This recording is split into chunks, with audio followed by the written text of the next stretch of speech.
Okay, we're going to call this meeting to order. Can we have a roll call, please? Councilmember Flynn, Present. Councilmember Hussey, Councilmember Walter, Vice Mayor Taylor, Present. and Mayor Hapko. Here. You have a quorum. Great, thank you. There are no proclamations or presentations at this point, so we can move to the town manager's report. Thank you, Council. Thank you, Mayor. Good evening. Just a couple of things to report on tonight. We are moving into the budget season. Last time we met, we looked at how we're doing for 6 months. Now we're getting ready to look at 25, 26. So we have some key meetings coming up. Let people know. We don't have precise dates yet, but we're getting there. On the 26th of March, we'll be doing updating our priorities. We'll be looking at the priorities that the council did a year ago and doing updates, and particular focus on June 30th and December 31st. Then on the week of the 31st of March, we will have our first town council budget study session. On the week of April 21st, we will have our first community town hall discussion on the budget, feedback in the community. That will be held, the community knows, in this same room. It will be videoed in this room, but it is a meeting for the community, so it'll be not be a council budget study session, it'll be a community town hall process.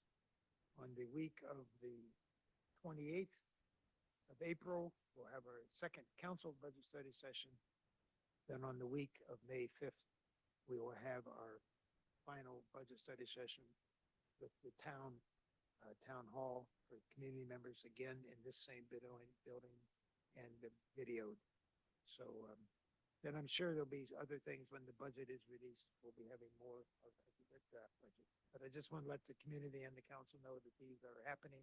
We'll get precise dates, times quickly, probably be able to give you that at our next meeting. Thank you. Christine, can you put me on the panel, please? I can see the hand raised.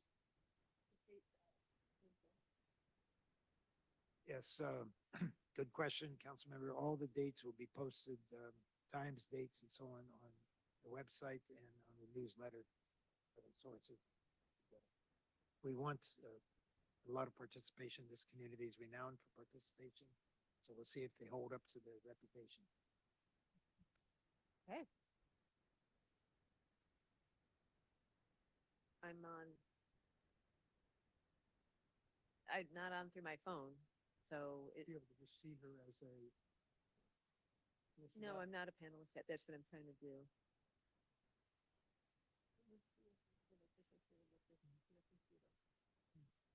77 is the last two digits. You're not finding me?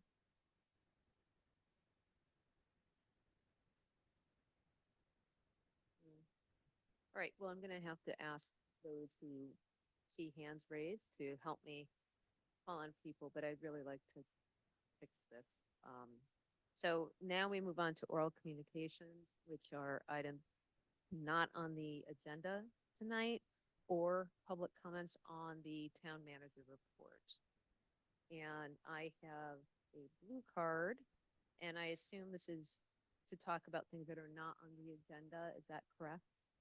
Okay, if you want to come up and turn the mic on, we can hear what you have to say. Turn the mic on. Okay, good evening. My name is Jean-Paul Coupal. I live at 420 Golden Oak and represent close to 42 neighbors as a neighborhood watch captain. And for our security, we've been for 4 years trying to work with the parking committee and transportation committee to get a no parking sign at the bottom of Golden Oak so that people do not park there for safety reasons, security reasons. And it's totally ridiculous that the Alpine Inn has to put an employee 5 times a week sitting at the bottom of the hill to make sure nobody parks. And they are our biggest contributor in taxes to the town. Lori Hunter has been incredibly collaborating with all the neighbors. And finally, Ellen Walter was at a meeting 2 weeks ago where I was, and we got the parking committee to quote unquote approve for the temporary sign, which was a cone that says no parking either side on it, and it's been there for 4 weeks, and it's been a total success. We have had no employee at all from Alpine Inn sitting there all weekend long, making sure that people don't park there. So if they park there, you know, they make U-turns, they cross the street, it's a problem. So we need to get a way to get this on the city council agenda so we can get a no parking sign put up, which can be put up in 3 days because all the signs are right there 2 blocks down the road. And the city themselves can put it up. Second, I think we all learned about the Pacific Palisades fire.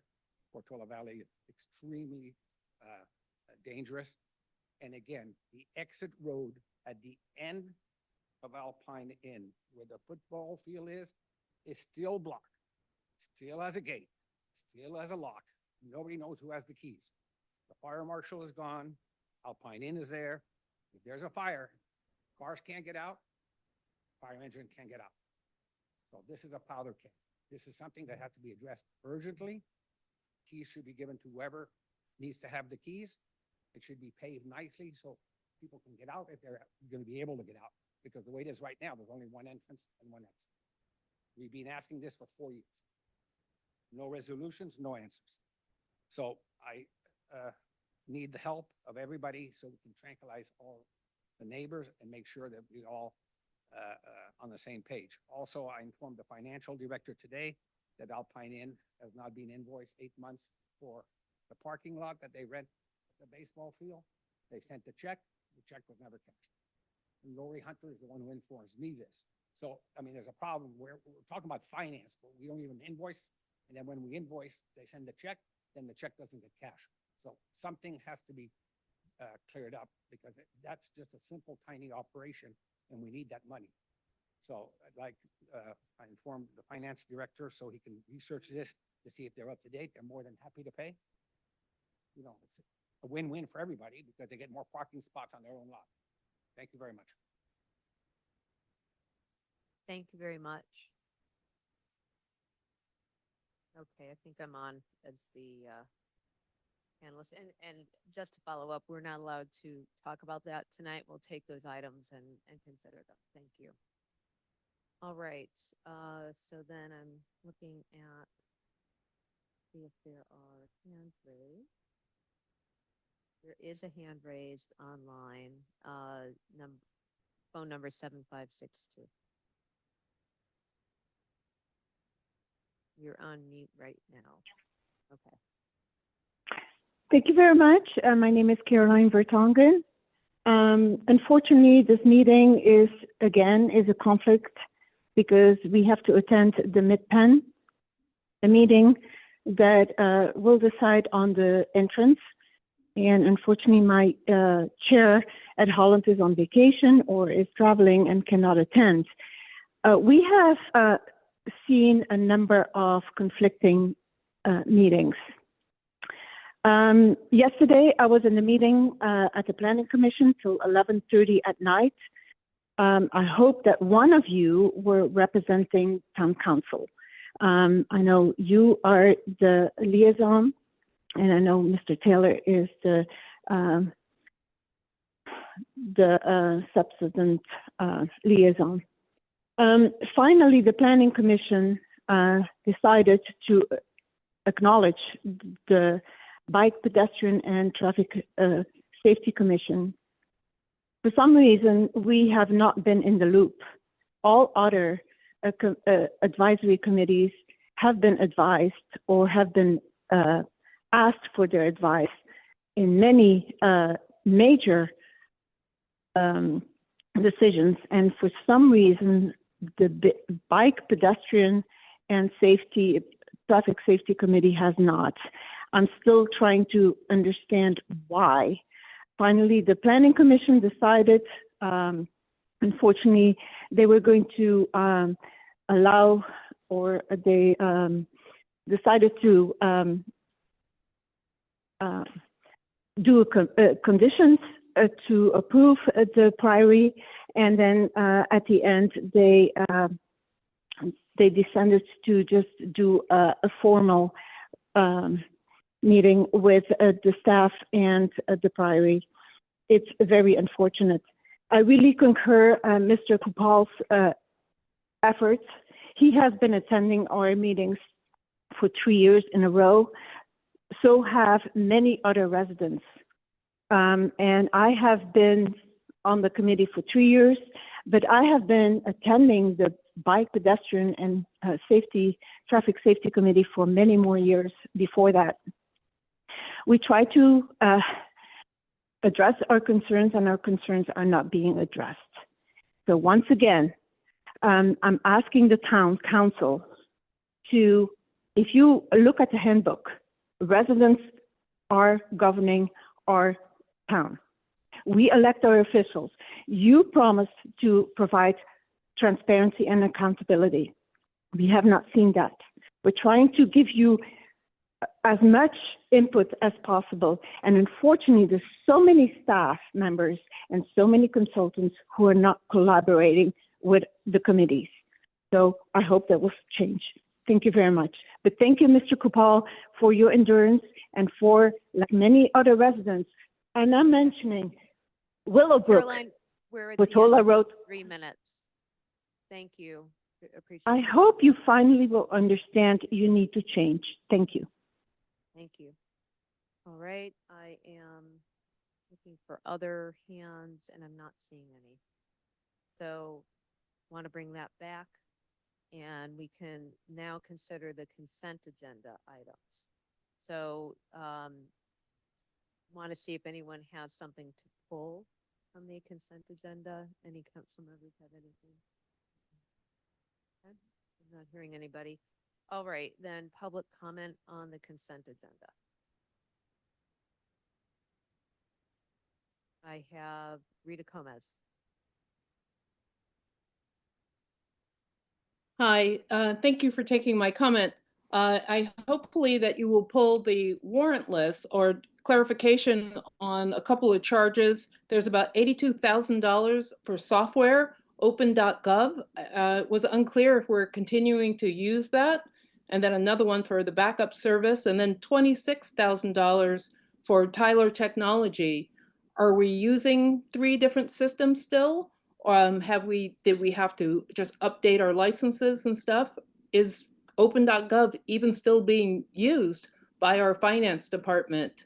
And so it's confusing with all of the problems that we've had over the past couple of years with open.gov and, in parallel systems happening, that there's this, $82,000 investment in software that we may or may not be using. So if the way our finances are, if there can be some clarification on that, be great. Thank you. And that being pulled too in the warrant list. Thank you. Thank you. All right, 7562 on the consent agenda.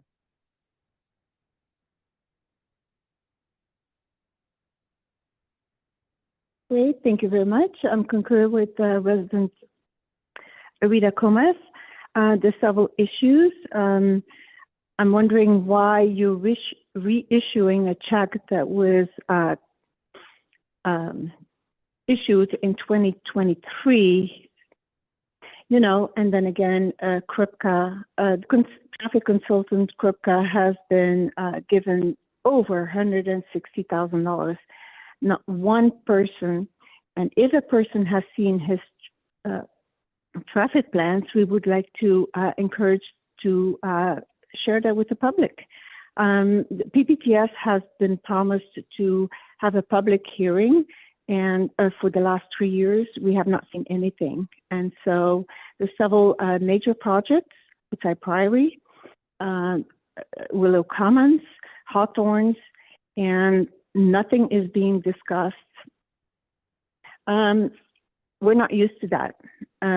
I have been in this town for over 30 years, and we are used to a different government. The handbook shows that, the general plan shows that, and I don't understand why you can continue to pay these consultants with no results. Thank you.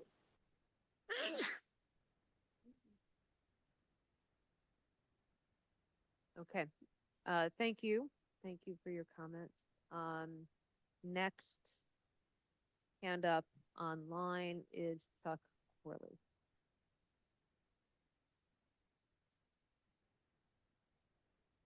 Hello. This is actually Christy Corley. I'm having issues with my computer. So I did want to say that I would have appreciated the Bike Pedestrian Traffic Safety Committee that the traffic um, lights that you're planning across the crosswalk. It's called the flashing beacons. We were not aware that it was also verbal, meaning we hadn't. Christy, I'm sorry to Yes. interrupt, but are you talking about the consent agenda here? Oh, sorry. I was thinking public comment. Sorry, We I are must have beyond the not public comment. Would you be willing to write your comments in? You can address them to me and we'll Yeah, address they them in the never right did go place. to BPTS, so that was unfortunate. Okay, thank you. Feel free to write in.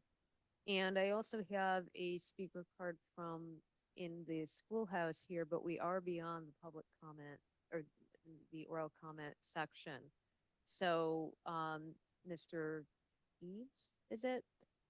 We were beyond that point. Is it possible for you to again write in and direct comments to me? I'm trying to run the meeting in the proper order. I mean, I only just received this.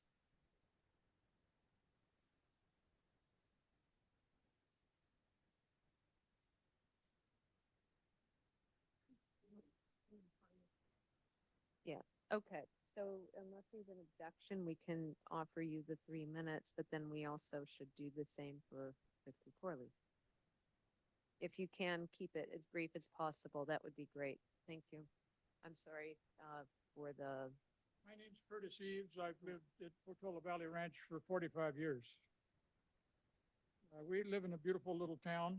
That's our treasure. And I personally think that the Hawthorne project is a risk to what we have. Portola Valley and Portola Valley Ranch has given much to the public. Most recently, Alpine Inn, whether it was intended or not. Portola Valley Ranch has been very generous with their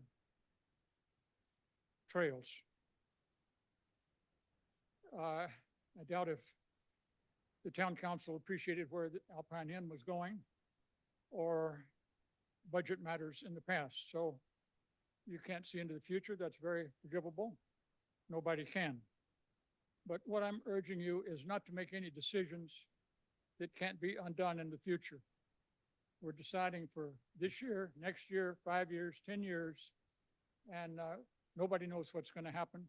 So I hope that you will make decisions in such a way that they can be undone if they're not right in the future.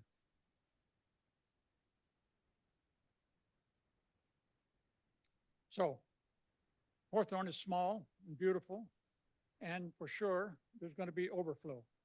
And what's the plan for overflow? It's the ghost plan is Portola Valley Ranch. Now, due to the nature of trails at Portola Valley Ranch, what I foresee is people walking the streets, public walking the streets of Portola Valley Ranch and walking through Corte Madera. MidPen did a terrific traffic study, but in their charge was nothing about kids walking to and from schools. They studied 10 parking spots. And what does that mean? None of the parking spots were any good. So all I can ask of you is please don't make decisions that can't be undone, not just for yourself, but other people, where they can't be undone at some point in the future. Thank you very much. okay, thank you. Okay, looks like I have to give this to Christy Corley. Christy, if you can at all, please keep it short, but, or consider writing in, but in fairness, please proceed. Thank you. I would like the record to say Christy C. Thank you. So the flashing beacons, I was given a notice, and one other, Alpine Swim and Tennis, was given a notice. No other houses were given a notice, and we found out it's going to be verbally activated as well. So in the past, if town council approves a grant, usually the town people will see the drawings and understand the drawings and hear discussion from Bike Pedestrian Traffic Safety Committee.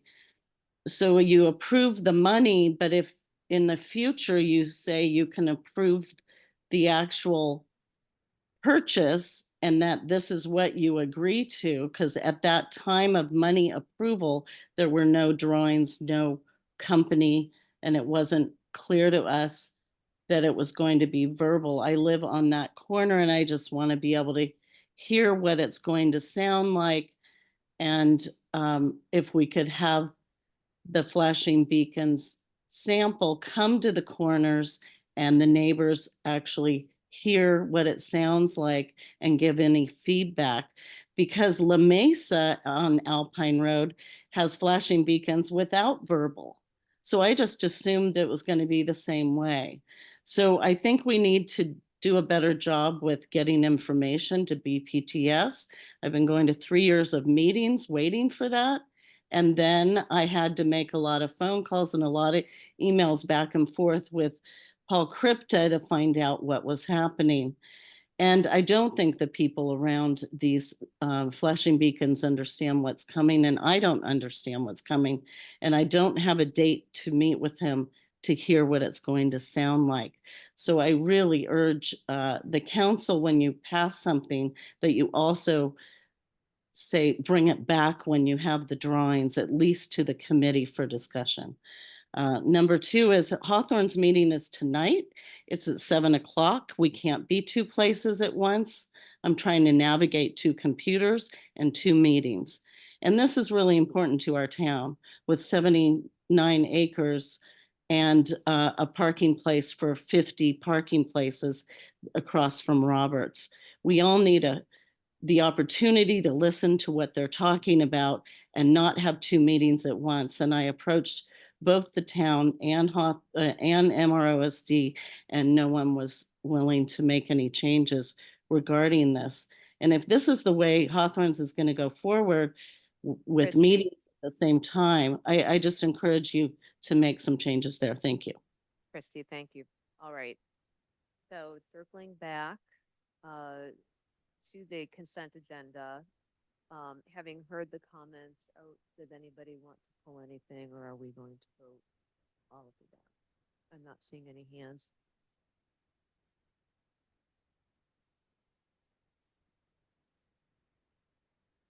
Okay.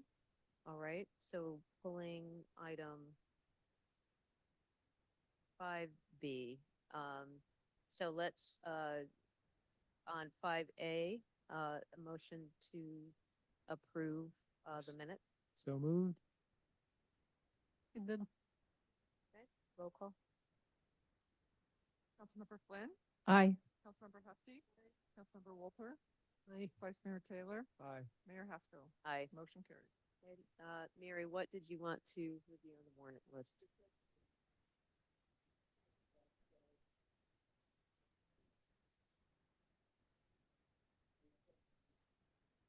Yes. And has been communicated several times that we're using these systems at finance committee meetings and at council meetings and even at the last budget meeting. Any other questions? All right, let's Thanks, have a Tony. motion. So moved to Aye. approve 5B. Seconded. Roll call. Councilmember Flynn, Aye. Councilmember Hefty, Councilmember Walter. Aye. Vice Mayor Taylor, Aye. Mayor Haskell. Aye. Motion carried. Do we need to do roll call on all these, given that we're all here? No. Okay. For consent items, I generally do see all in favor, any opposed kind of motion. Okay, So you can that's feel fine. free to do We'll that do that. for little But- time savings. We're Whatever you want. moving on to the regular agenda now. Okay, so for the regular agenda, we have 3 items. Um, 2 of which are related, at a certain level. So I'm gonna propose an adjustment to our normal process for items 6A and 6B. If the council is comfortable with it, we can proceed that way, but let me describe it.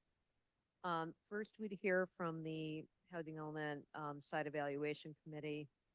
We'd have the presentation, ask questions, and take public comment. But before discussion, we would then go to the open space presentation. So we have full information, take questions, and have public comment. And then we would bring it back for discussion of each item separately and providing direction to the staff on what the next step would be, if any, on those 2 items.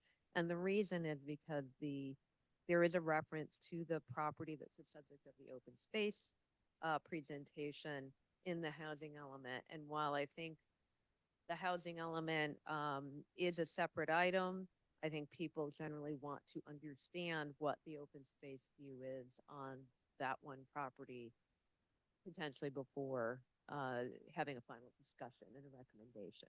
So is that good with folks? Okay. Sounds good to me. All right.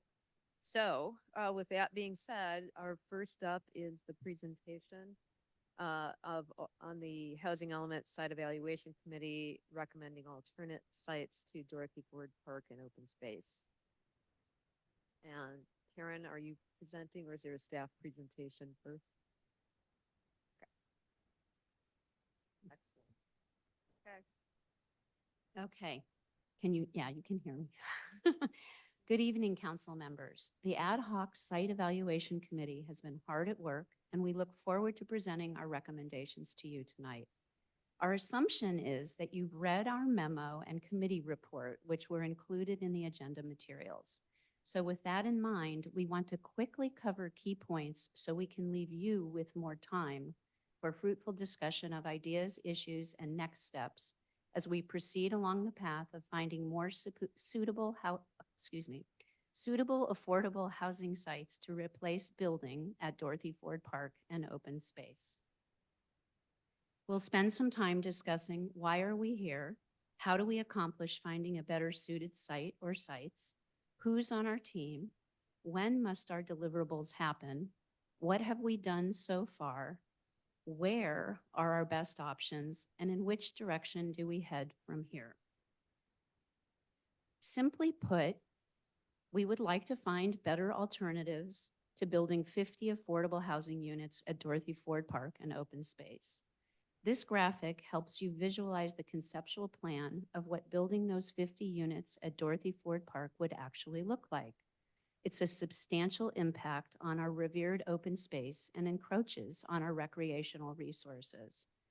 Dorothy Ford Park is one of Portola Valley's heavily used open spaces, serving residents and our surrounding communities, from little leaguers to hikers on the Dwight Crowder or Alpine trails, to the creatures that are dependent on the riparian corridor and creek. And let's not forget about those 2 magnificent heritage oak trees. Ford Park's beautiful entryway into our town sets the stage for what Portola Valley stands for.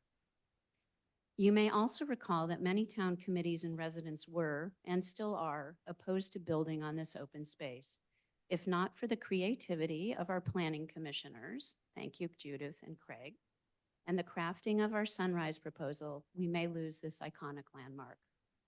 Our team is pleased to share new sites that we believe are better options for affordable housing in Portola Valley.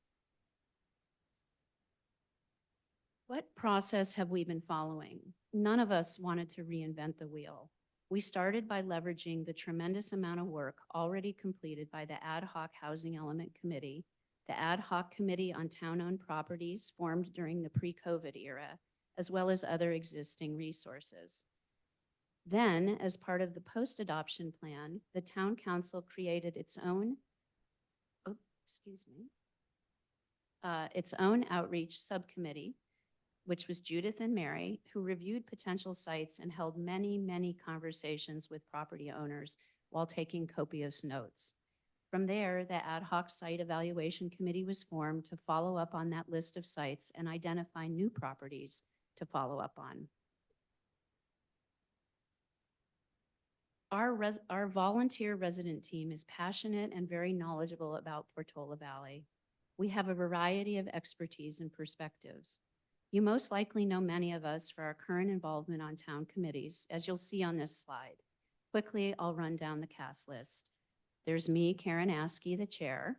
We've got Mary, who's the vice chair of our committee and your fellow council member. Ronnie Krasinski, who's here. Carter War. Nona Cheriello, who's also here. And Karen Vatras joining us on Zoom.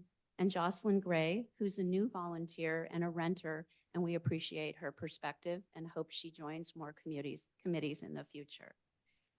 I'd also like to give a shout out to residents Patty Dews and as well as Judy Murphy, who both volunteered to take minutes for us so we could concentrate on the discussions and tasks at hand. And a special thanks to Terrence Grindle and Emily Lane in the planning department for attending our meetings and being very responsive and answering our questions. Okay. Several deliverables have already been met, such as committee formation, outreach, and site identification, but there is still much more to do. To recap quickly, we're at the green bar, okay? So we are here presenting to you, and I just want to move beyond the green bar. By the end of May, the town council must initiate a colleagues memo to initiate zoning changes. By the end of August, there has to have been planning commission and public review. By the end of September, we'll need to have final approval from the council, issue our RFQs, and submit an amendment of our housing element to HCD. And then in the fourth quarter of this year, we wait with our fingers crossed to hear back from HCD. And of course, we know that construction must be underway by 2031. In a compressed amount of time, because we had the holidays in there from being formed in late October to the end of February, we feel we've accomplished a great deal. We have continued outreach, owner research, and analysis, beginning with that list of 26 properties from Judith and Mary. We identified new potential sites with over 50 parcels now on our master list. This institutional knowledge can be applied in our next housing cycle. And now we've spent probably more than 500 committee member hours on meetings, outreach, research and analysis, site visits, discussions with property owners, meeting preparation, and more. From that, we ended up having a focused analysis on 9 potentially feasible sites, and 4 potential locations rose to the top of our list. Drum roll, the envelope, please. Okay, where are our top rated sites? First of all, there's Village Square. Oh, I have a finicky computer. There's Village Square at 884 Portola Road, just across the street here. It's 2.27 acres, and that would be for 50 units mixed use, or 50 plus, let's say.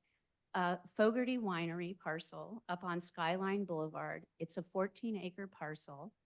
That could be for 50 units or 10 to 25 units or affiliated housing for forestry and open space employees. Mixed use may also be an option there. Christchurch at 815 Portola Road is a 2.9-acre property, and we're looking at about 10 units there. And Hawthorne's property, the historic complex area, they can restore the old mansion there and look at affiliate housing for about 5 units. And please note that some of our committee members feel it may be possible to reduce density at a larger site if more than one site is considered. So let's drill down a bit on each property. Village Square was briefly discussed in prior housing element meetings, but was dismissed for concern about the impact on local businesses. The thinking at that time was that all the buildings would be torn down and that would displace current tenants. Mr. Stanley Lowe, the owner of Village Square, as well as an experienced developer, was not contacted during this process. Through our research, we also learned that Mr. Lowe, in 2005, shortly after purchasing the Village Square, attempted to develop 4 moderate-income homes at the back of the property, ranging from 755 square feet to 995 square feet. This plan was presented to the town, but it did not move forward. In our meeting at the end of January, Mr. Lowe indicated that he had no desire to displace his current tenants and was interested in options for development at the side and back of the property. He shared a city-approved project plan in Burlingame for a 120-unit, 6-story development on 0.9 acres. We discussed our need for 50 low-income units, and Mr. Lowe offered some ideas. He did indicate he would probably need about 25 market rate units in addition to make the numbers work for him. The development would probably be 3 stories and need a multi-level parking garage. Clearly, we need more meetings with Mr. Lowe with appropriate staff to noodle out details. We feel that Village Square property is a good fit for affordable housing as it meets many HCD criteria. We have property owner interest, the ability to zone at 20 to 23 units an acre, and there is a low building to land ratio indicating the opportunity for development. It is also near services such as our town center, library, parks, and playing fields. Given Mr. Lowe's experience, development at Village Square may happen in a shorter time frame than other options. If you look at the properties surrounding Village Square, you'll find both residences and commercial properties already. It's a mixed-use neighborhood, so to speak. Across Portola Road, you've got Christ Church and our town center, and directly adjacent to the property is Windmill School, a few homes, and a couple commercial buildings. Let's move on to Fogarty parcel at 19501 Skyline. As we mentioned, you'll be hearing more about the Fogarty site from our open space committee tonight as well. This is a 14-acre parcel along Skyline with spectacular views. There are approximately 5 acres in the parcel that meet all of the safety filters applied in our housing element. These filters focus on soil stability, slope, fault setbacks, flood zones, and very high fire hazard zones. As I mentioned, there are many potential options for this property. Our group rated the site for 50 units or 10 to 25 units or affiliated housing, and mixed use may be an option as well. While perceived by some as a long commute, we have found that many employees of Portola Valley are commuting from longer distances. Ron Ramey's, owner of the gas station and an auto garage in town, has employees who are commuting from Modesto, Placerville, Morgan Hill, Santa Cruz Mountains, and Ben Lomond. Over 25% of the Alpine Hills Tennis and Swim Club employees reside in San Jose, Campbell, and Sunnyvale. And some are commuting from Manteca, Tracy, Turlock, and Half Moon Bay. According to Google Maps, there are 3 routes from Skyline to Portola Valley. You can go on California 84, California 35 to 280, or down Page Mill Road. The average commute from 19501 Skyline to Alpine Hills ranges from 25 to 31 minutes on those 3 routes. And we have a separate evacuation area up there from our town down here. Okay, the view. They say a picture is worth 1,000 words, so we thought this photo says it all. Residents up here would have views all the way to the East Bay. It really is spectacular. Christ Church is already included in our housing element for 6 above market rate units. However, the church is very interested in offering low income housing. The church has received a grant to explore housing development and is currently reviewing potential options. Church leaders may have a better idea of feasible alternatives later this month or in early April. The property is a flat 2.9 acres, so there is a lot of potential, but it's dependent on the congregation, leadership, and funding. Our town council can help clear the path for applying for town affordable housing funds. Senate Bill 4, the Affordable Housing on Faith Lands Act, may avoid the need to rezone here. And last, we've got Hawthorns. Mid-Penn Regional Open Space, as you heard earlier, has separated the 79-acre Hawthorns parcel into two projects. The first is to open up trails and parking on a large portion of the property along Alpine Roadside, and the other is to plan for the 13-acre historic complex site along Los Trancos Road, which includes a large main house, cottage, barn, and garage. One of the board-approved historic complex goals includes consider housing, either short or long-term, that supports the district's mission. We have had preliminary conversations with Mid-Penn, but everything is conceptual at this time. Given the conservation easement and historic designation issues, development cannot exceed the square footage of the historic buildings. We think that about 5 units in the main house is likely, feasible, but costly, and there might be a financing issue. Further exploration is needed. And now to the last slide. We feel that we've provided site alternatives that are much better suited to housing than at Dorothy Ford Park and open space, and we hope that you are aligned with our recommendations.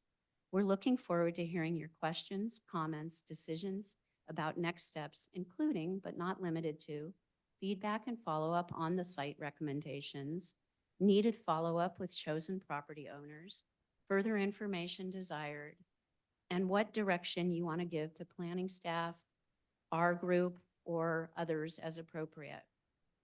And last, how should outreach efforts continue? Some of us feel that given our work was completed in a very compressed time frame, it may behoove the town to provide a broader outreach to all property owners, clearly stating the benefits of rezoning their properties for both the owners and our town. Thanks for listening, and we look forward to your questions and comments.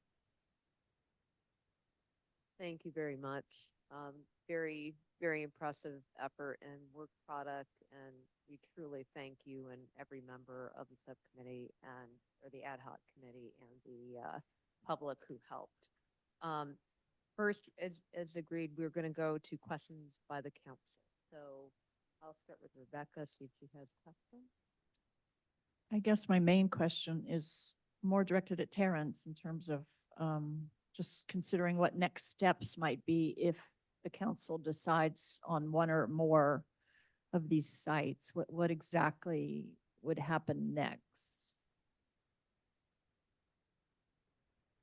Certainly, that would vary from site to site, but the essentially staff would contact the property owner and do an assessment, at least a rough assessment with our expertise of the feasibility. So we basically dig a little deeper in what the ad hoc committee has completed, and essentially work with the if that works out, to start a rezoning process for those parcels that would work, that might work.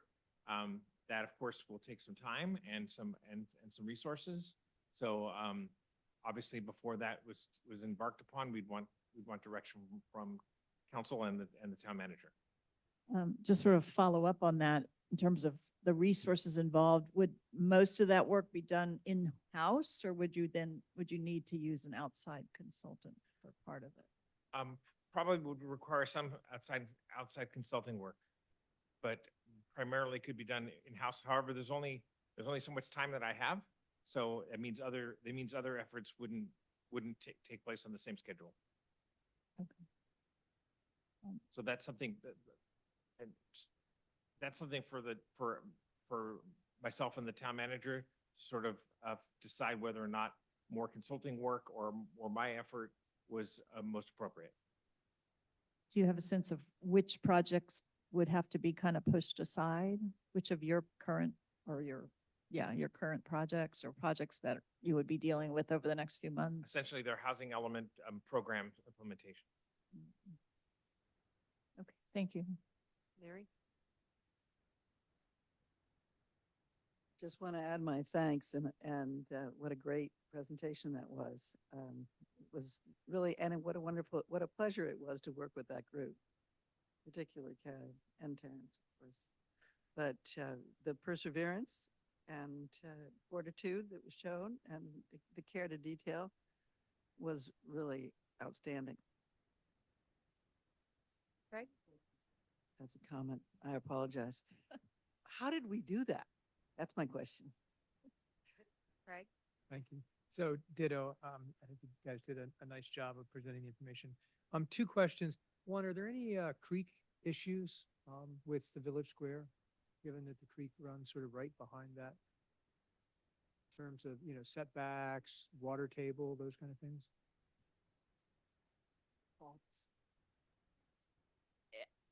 There is a creek that runs behind there, so there would have to be some sort of creek setback. That would have to be looked at further. There's also a sewer pump station there, and that we talked about, and they said they could underground that. That's in the back of the property. But I don't know, Terrence, do you have any more information, or Nona, do you know much about? The area of the property that is close to the creek and subject to some flooding is envisioned as the parking area for the project. So the area towards the front of the property, where the residential units are envisioned, is not close, is not within a riparian setback or having any flood issues. But would we be able to put parking in that riparian area, in that setback?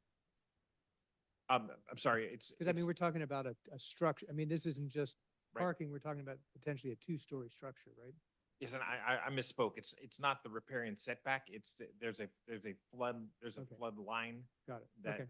needs to be addressed. Got it. Okay. And then my other question is, I noticed in the presentation, talking about a colleague's memo. I mean, given this is a council priority, is there any reason that we need a colleague's memo to get the zoning? I wouldn't have thought so. Yeah, where did that reference come from? Yeah.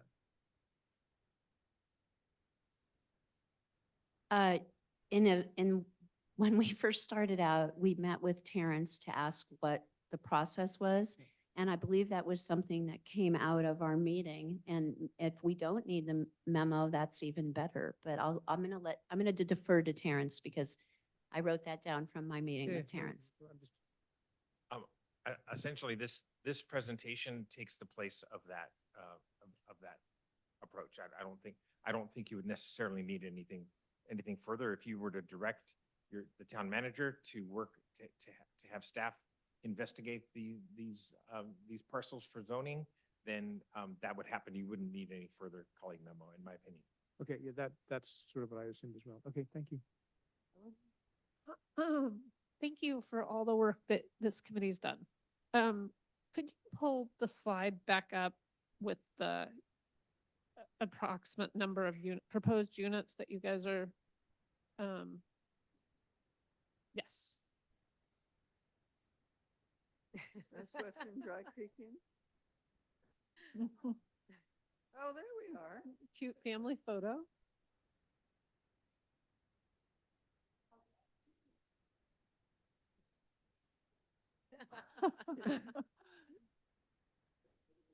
Could have been your emails, yeah. The chart with yep, right there. Thank you. So a couple of things. First of all, I was concerned about the creek setback as well. As many of us might remember, right around the corner from Village Square, where the nursery school is now, there were 12 or 16 affordable housing units proposed and shot down by the neighbors. Right? So I find it interesting that we have 75 units now proposed at Village Square, if my math is correct. 50 low income and 25, right? Is that accurate? That was what we discussed. Okay. In terms of, and if we can figure out other places to put some of the low income, then that number could be reduced, Okay. right? Like at Christchurch. Right. Okay. So I'm just checking. And is Stanley Lowe proposing that he would be the developer? We had one initial conversation with him, and I would not want to answer that question, but he did indicate that he could put things together, but I don't want to go any further than that. That's a good question that we would have to have in a follow-up meeting. And when you did talk to him, did you talk to him about what obviously a private landowner, my assumption, but this I don't want to assume, so this is why I'm asking. What monetary proposal was he asking for in this initial? And obviously it's early, but was he expecting some payment, or was he going to be the developer and expected that, public subsidized tax credits and such for the development at that site? We didn't get into that level of detail. Okay, thank you. Okay. I want to move on to the Christchurch parcel. So could you keep the other chart back up, please? Thank you. On the Christchurch parcel, were they hoping to take up all, excuse me, 2 acres? Or were they, do you know? I spoke with one of the church leaders today that's involved in it. And what I shared is about what they can share right now. And I will say that one of the things that she did say is that when they do this, they have to consider the parking, and they do want to do low income housing, and they want families. So they're not looking at small studio apartments, but they don't have the drawings yet. They're hoping, as I said, by the end of this month or in April, they'll have more clarity, and they are hoping that the town can support this cause. Great. Okay. Thank you. And let's move on to Fogarty. You do have Fogarty as a proposal. Yes, and on this slide, I should have mentioned this. The area that the parcel is the one that's in the lower left, furthest to the left and the lowest one. And the green area that's outlined is the area that meets all of the housing element filters. I recognize that your filters did not have water access and sewer, and maybe Terrence can clarify the obligation to serve at that type of site. Would this town be obligated to create infrastructure if we zoned it for housing? For instance, Arrastadero Park was created because the city of Palo Alto did not want to build infrastructure. The infrastructure would have to be built in some form, whether it be a well and rather than water lines in the street, and could be septic systems, but it would have to be completed. The town would want to work in partnership with the developer to see that happen, but there could be some infrastructure cost that would be used to support the project. So that is a possibility, but it would have to be done. The idea would be to do it in partnership with a private housing developer or the Fogartys themselves. And could you please clarify the mixed use discussion? Because obviously, like For Fogarty? yes. Yeah, so the thought process there is it's a big piece of land that could be built on, right? And but it's not close to a lot of services, although there is a community. There was a lot of discussion. There is a community up there, and there are people that want to live up there. But that it would be nice if it were mixed use, because then there could be services closer to that development. So that would be why you would zone it for mixed use, and perhaps there could be a grocery store in there or some other things like that. So was the mixed use reasoning for to score better on tax credit scoring? Again, we didn't get into that level of detail, but we did talk about that it would be nice for people if they're living up there because, it isn't super close. It's not just down the road from Roberts, that there be something up there that would accommodate them and make it better. Thank you. Yeah, I would just add that, it wasn't overtly stated, but it would absolutely help the tax credit scoring if there were some services in close proximity. But the tax scoring, they would need to get, they get 8, they have to get up to 15 tax credit points, and we get 8 for high resource, and they get 2 points for being close to a grocery store, but that's still they're 5 points short because they're far away from schools and pharmacies and libraries. So it would not score well. Yeah, we haven't looked into that much detail, but having a market would help somewhat. Okay, thank you. Could I also be clear on what, obviously I asked about infrastructure, but for instance, Pescadero is putting in 6 farm worker housing. They were asked by the county when they were permitting why they were not putting in more. And Midpen said that they had no water access. They could not build out more. Do we know if this site has water access?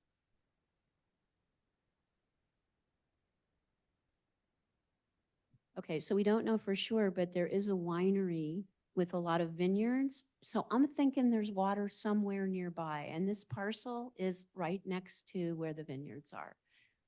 I'm going out on a limb on that one. Okay. It's a guess. Right. Okay, thank you. And also, in terms of farm worker housing, fund,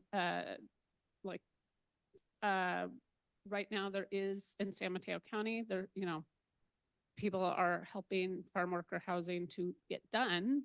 But let's be honest, in the city of Mountain View and it's, not Mountain View, excuse me, city of Half Moon Bay, it took a shooting, the governor and the state to come in and get the money and get it approved. Do we have any sense, and I'm sorry to be crass, but I'm going to be straightforward. Do we have any sense of where that money would come from for farm worker housing at this site before we are asked to vote on it? You know what, I'm going to call on Nona, but when we're talking about affiliate housing, we actually weren't talking about farm worker housing. We were talking about open space, and actually Mary can answer a little bit about this, about the open space employees and forestry employees. But if that clarifies that we actually talked about farm worker, and that wasn't something that looked like could happen there.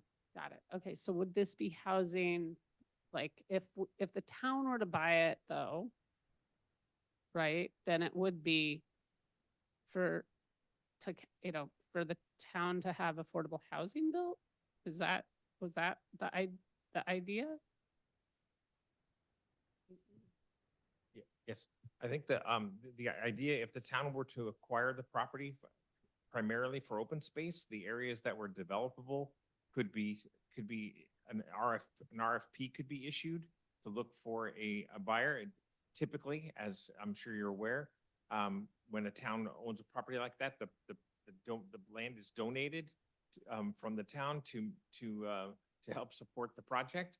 So that's sort of, and again, we didn't get into great detail, but that's essentially what is envisioned in this regard. And you'll hear more about the Open Space Committee's recommendation in short order. Okay, great. I think that's all my questions. Thank you. Great, thank you. Just a couple clarification points. Circling back to your description of Stanley Lowe, and he said he would need 25 units at moderate, I think you said, level above market. And so it would be 50 units affordable in some way, low or very low, plus above market at 25. Just want to clarify. Correct, because we went in with the intent of getting 50 very low income units, and that was his response. And again, this is initial meeting noodling ideas back of the envelope. Yeah, I just wanted to make sure I understood what you were saying. And then for Christchurch, you note that, you know, there is a role for the town to play in applying for housing funds. I wasn't quite sure what that role would be. Again, I don't want to speak for Christchurch, but they are hoping that they can apply for some support with our affordable housing fund in Okay. some capacity, once they know what they want. And I do believe Tricia actually said that they don't even know how they would apply for it, but that's something that they need to learn and understand. Could you just flip to that slide? Because I read it to mean third-party grants, but if it's meaning us, for town affordable, okay, thank you. That's But what I they mean. are also working on grants from other places. that's They, what they would be confused me, looking yeah. at private donations, grants, and hopefully some housing, some funds from the Affordable Housing Fund. Okay. That's kind of their thought process, but they're early on. They don't want to commit to anything Sure. right now. Sure. Again, that was just to clarify the intent of the presentation, not to question their framework. Those are the questions that I had. And so if we're going to public comment next, is there anyone in the schoolhouse that has public comment? Sure, we can take a break of 5 minutes. Why don't we come back at about 8:10? There are 3 hands up online, so we'll get you shortly. Okay, we're gonna get started again. We're going to public comment, and I have been handed a blue card from Deke Hunter. Deke, were you hoping to speak on this topic? Okay, if you come up to the microphone, that'd be great.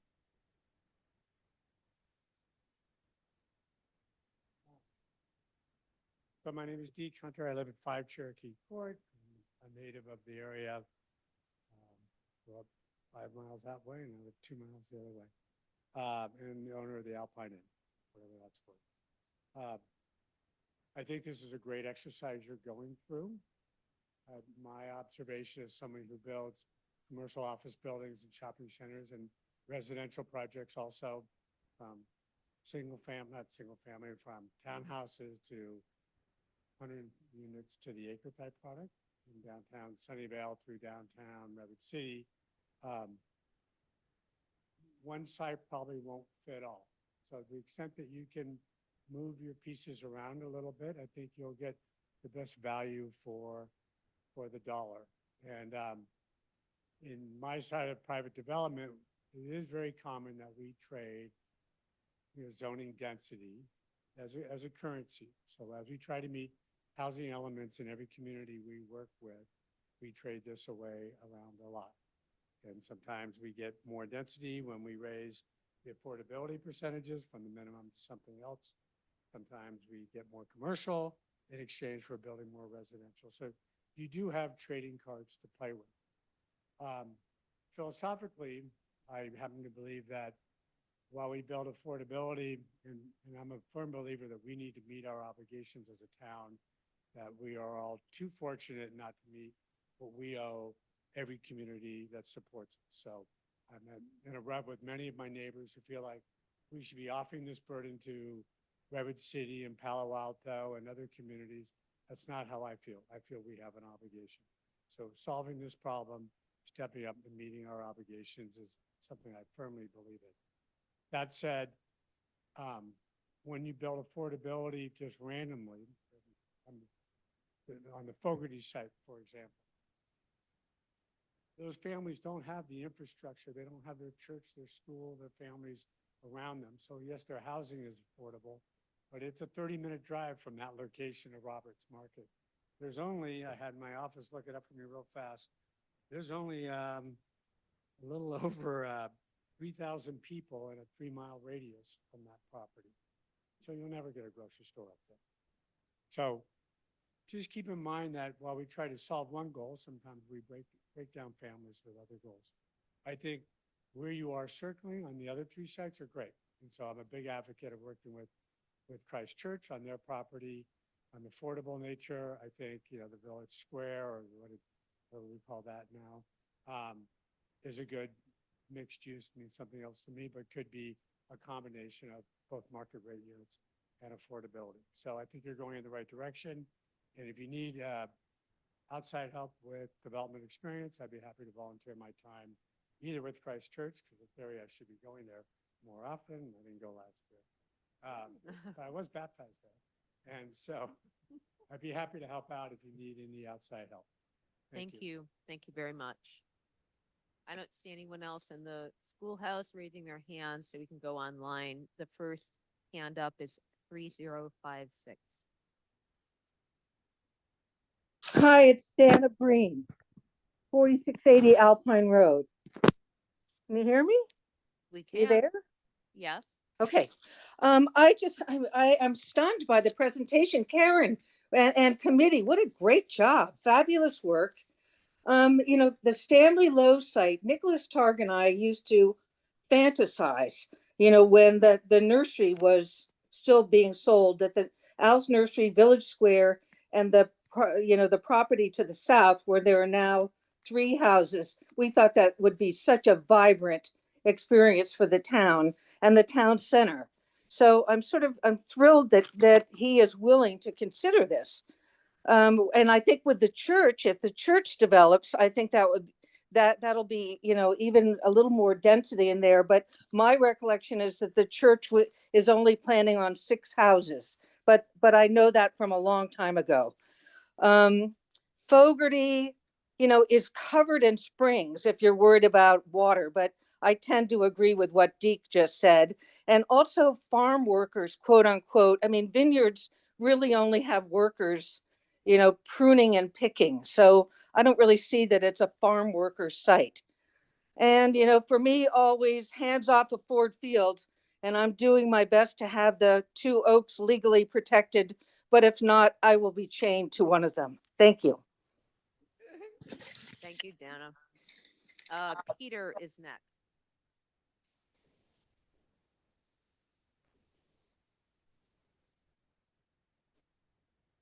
You're on mute, Peter. If you could take yourself off mute.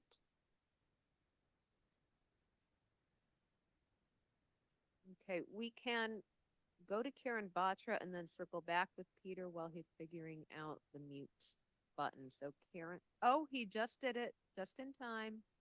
Peter, you're on.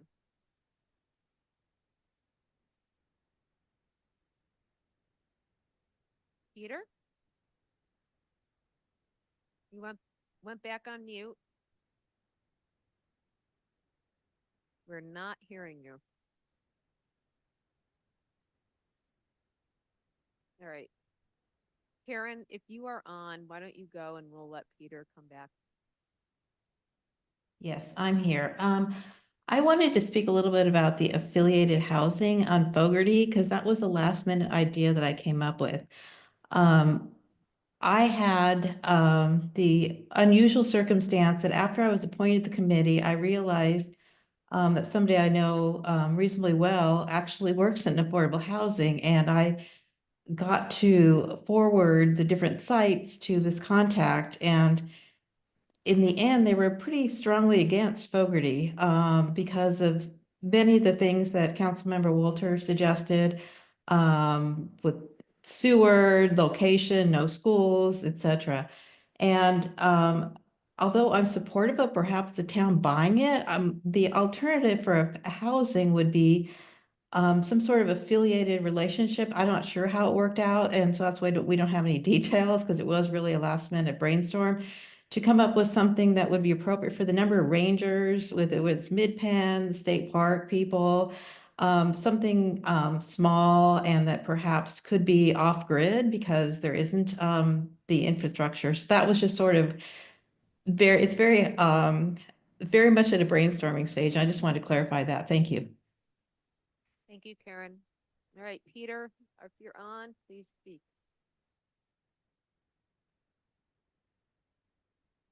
You went back on mute. If this There you is go. me, it's some sort of error. I never raised a hand or pushed a button. Oh, okay, no problem. Thank you. I am not seeing any other hands raised. So as per our agreed process, that finishes the discussion for now. Oh, Karen, go ahead. Hi, I just want to clarify one thing. I had a mistake in my chart. The memo is correct that you guys received and the committee report. The Fogarty vote was for 50 units, 10 to 25 units, or affiliate housing. And I had put 25 to 50 units there. So I just wanted to clarify. So the stuff in the memo is correct. Presentation had an error. Okay, Sorry. thank you. No problem. So no more public comment on that. We're gonna then go to the open space presentation. So Betsy, it looks like you're presenting.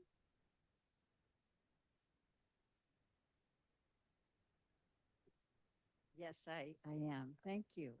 Well, good evening, council. Good evening, staff and fellow friends and fellow residents. On behalf of the Open Space Committee, it is an honor to present our unanimous motion that the town council take next steps towards the potential acquisition.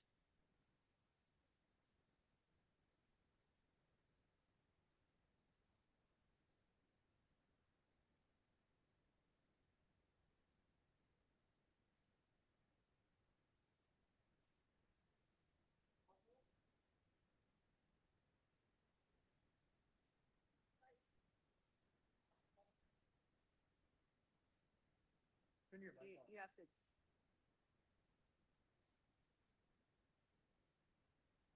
Thank you for that wonderful reminder.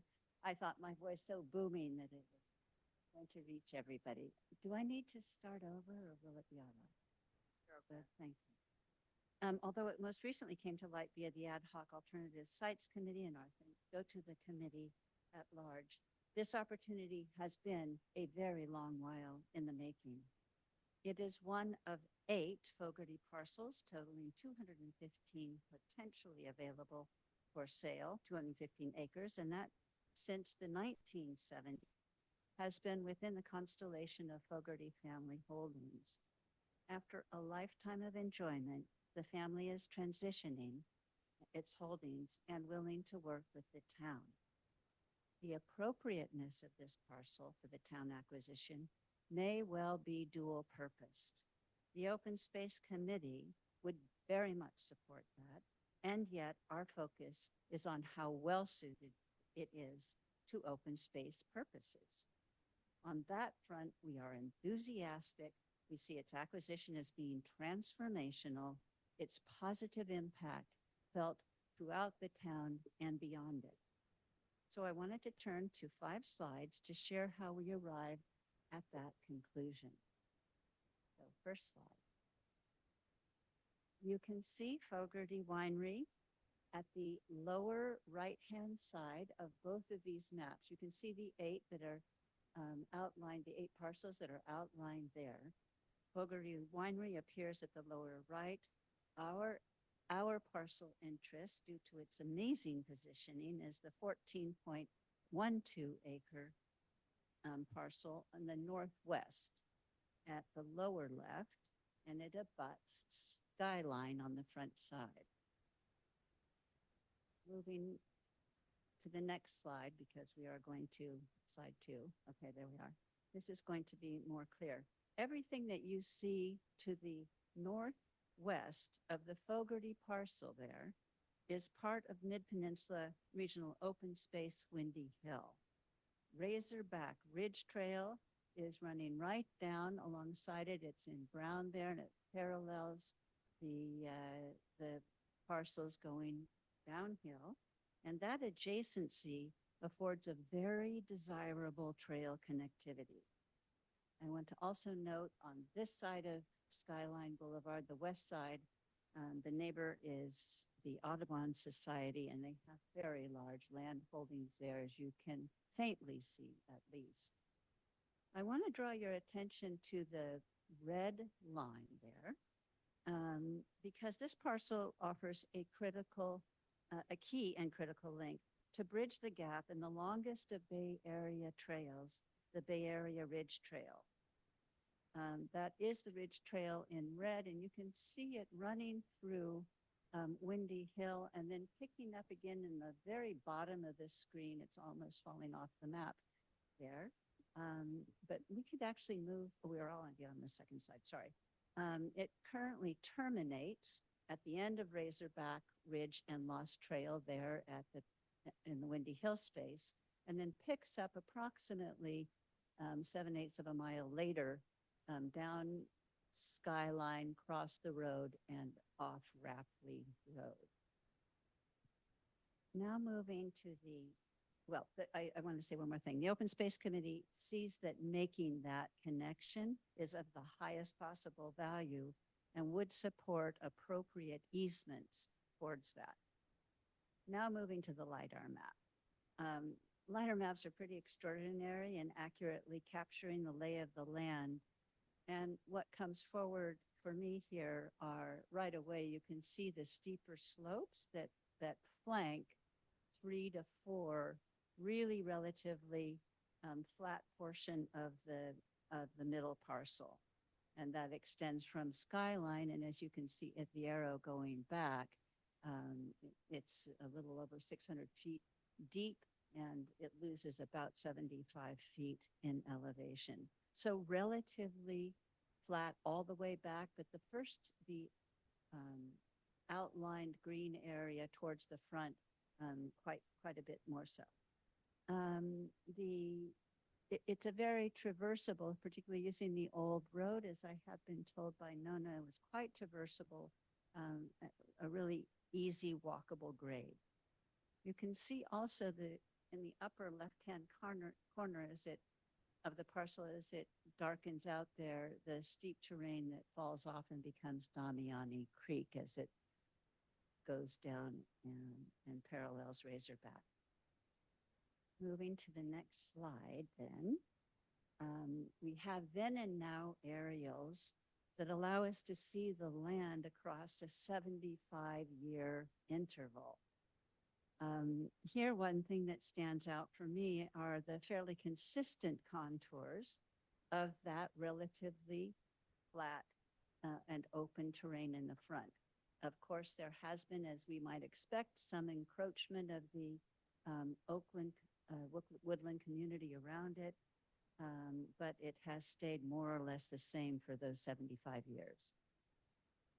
The parcel's most robust plant communities, I'm an open space person, you're going to hear one sentence about plant communities, are Coast Live Oak, Alliance, the Bay Laurel communities, which predominate in the steep terrain areas, and as you will see again in the coming slide, the Douglas Fir and Tan Oak communities.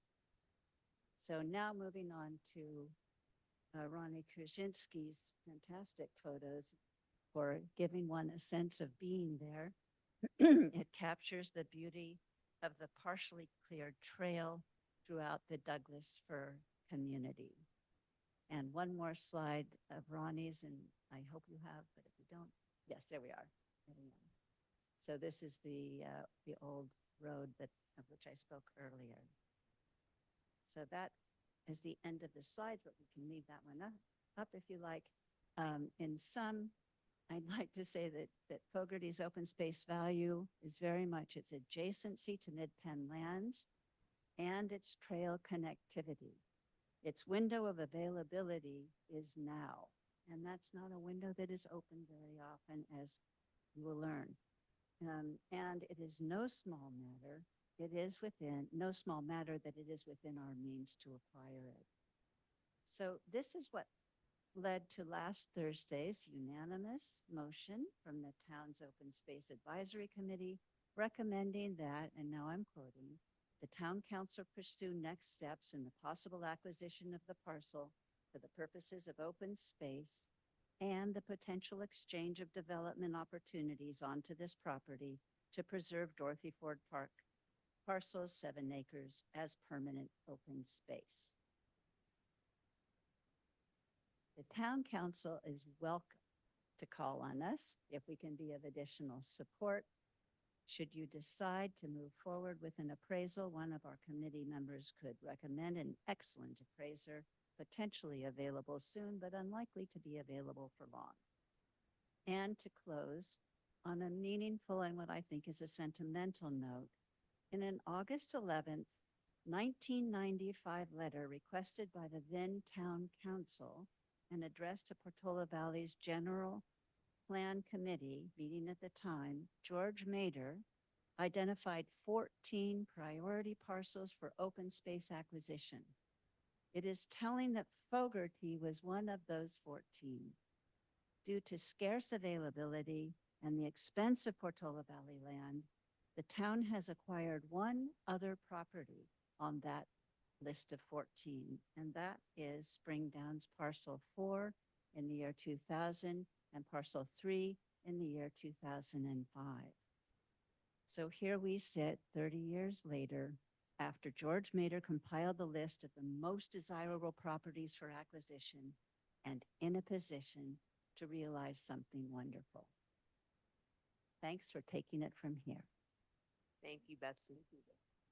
That was great and very clear, but first we want to come back to council and see who has questions for you or staff. Mary, do you have any questions? I'll start with you. No, I thought it was, how did you do that? That was so great. What, may I say how I did that? Nociarello, right? Nona Chiarello, Terry Lee, Bev Lipman, Carter War, Gary Nielsen. That's how I did that. Thanks to my fabulous committee. And thank you for your question. Craig, do you have any? Yeah, I just had one question on Fogarty. I was wondering, did you look at I have a recollection that there was an easement for that trail on the Fogarty property that was subject to connections on either side. So I don't know if that's still I think it used to be there, and maybe through changes in the Williamson Act or, repurposing things, maybe that went away. I've spoken to Carter War about this. I've spoken to Dan and Helen Quinn about this. I've spoken to other people over the years, including a fellow council member. I think the strength of their opinions, the ferocity of their opinions, that it should connect, but there is no easement, and there's no easement apparently available across the street on Audubon, which to everyone's great frustration left Fogarty. But Craig, if you want to pursue that and find something that no one else has, awesome. Well, I think my question is, have we looked at the legal paperwork? No. Okay, so we don't know whether there's an easement there or not. We don't, we haven't heard of it. The Committee for Green Foothills has been engaged in this. I don't know. I trust that they have, but you know. Okay, it's yeah. How many times? So point well taken. Yep. Greenfoot Hills does not Wait, have the GIS. Craig? No, I think in terms of questions, that's it. Thank Okay. you. Just to clarify, as of 5 years ago, Greenfoot Hills did not have GIS information on certain parcels. So just letting you know that aspect to answer. Did you say that again? Yep. As of 5 years ago, Greenfoot Hills, when I worked with them, did not have GIS information that the towns have. Because Craig Taylor was asking you, so that was my understanding 5 years ago. Things could have changed.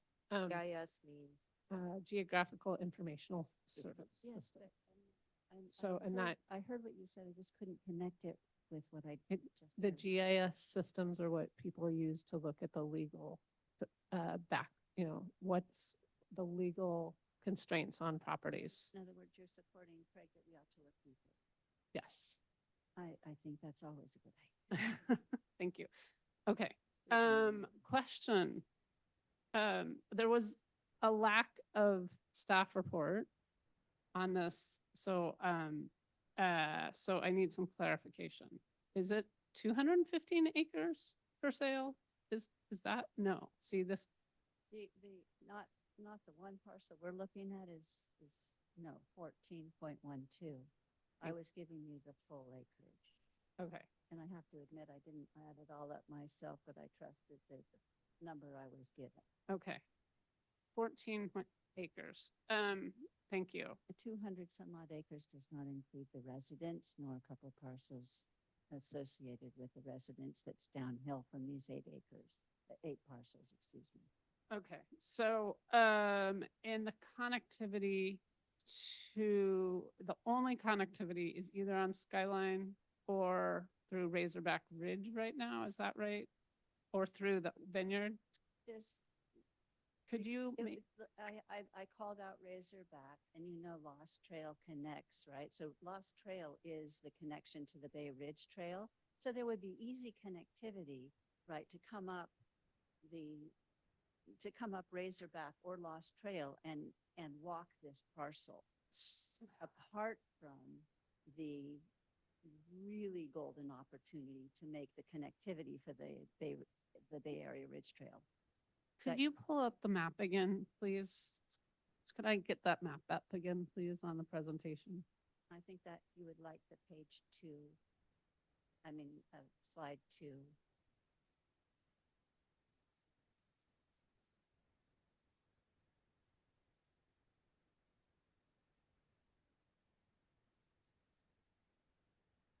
Thank you. I think, yeah, I think that would be great. Okay. So for maintenance of this site,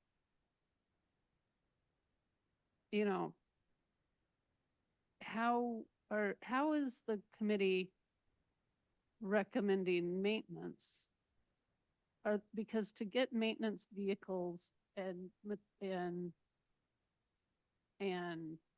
you know, tools up to the site, we only have 2 maintenance guys on staff right now, right? And you're saying that they would need to drive?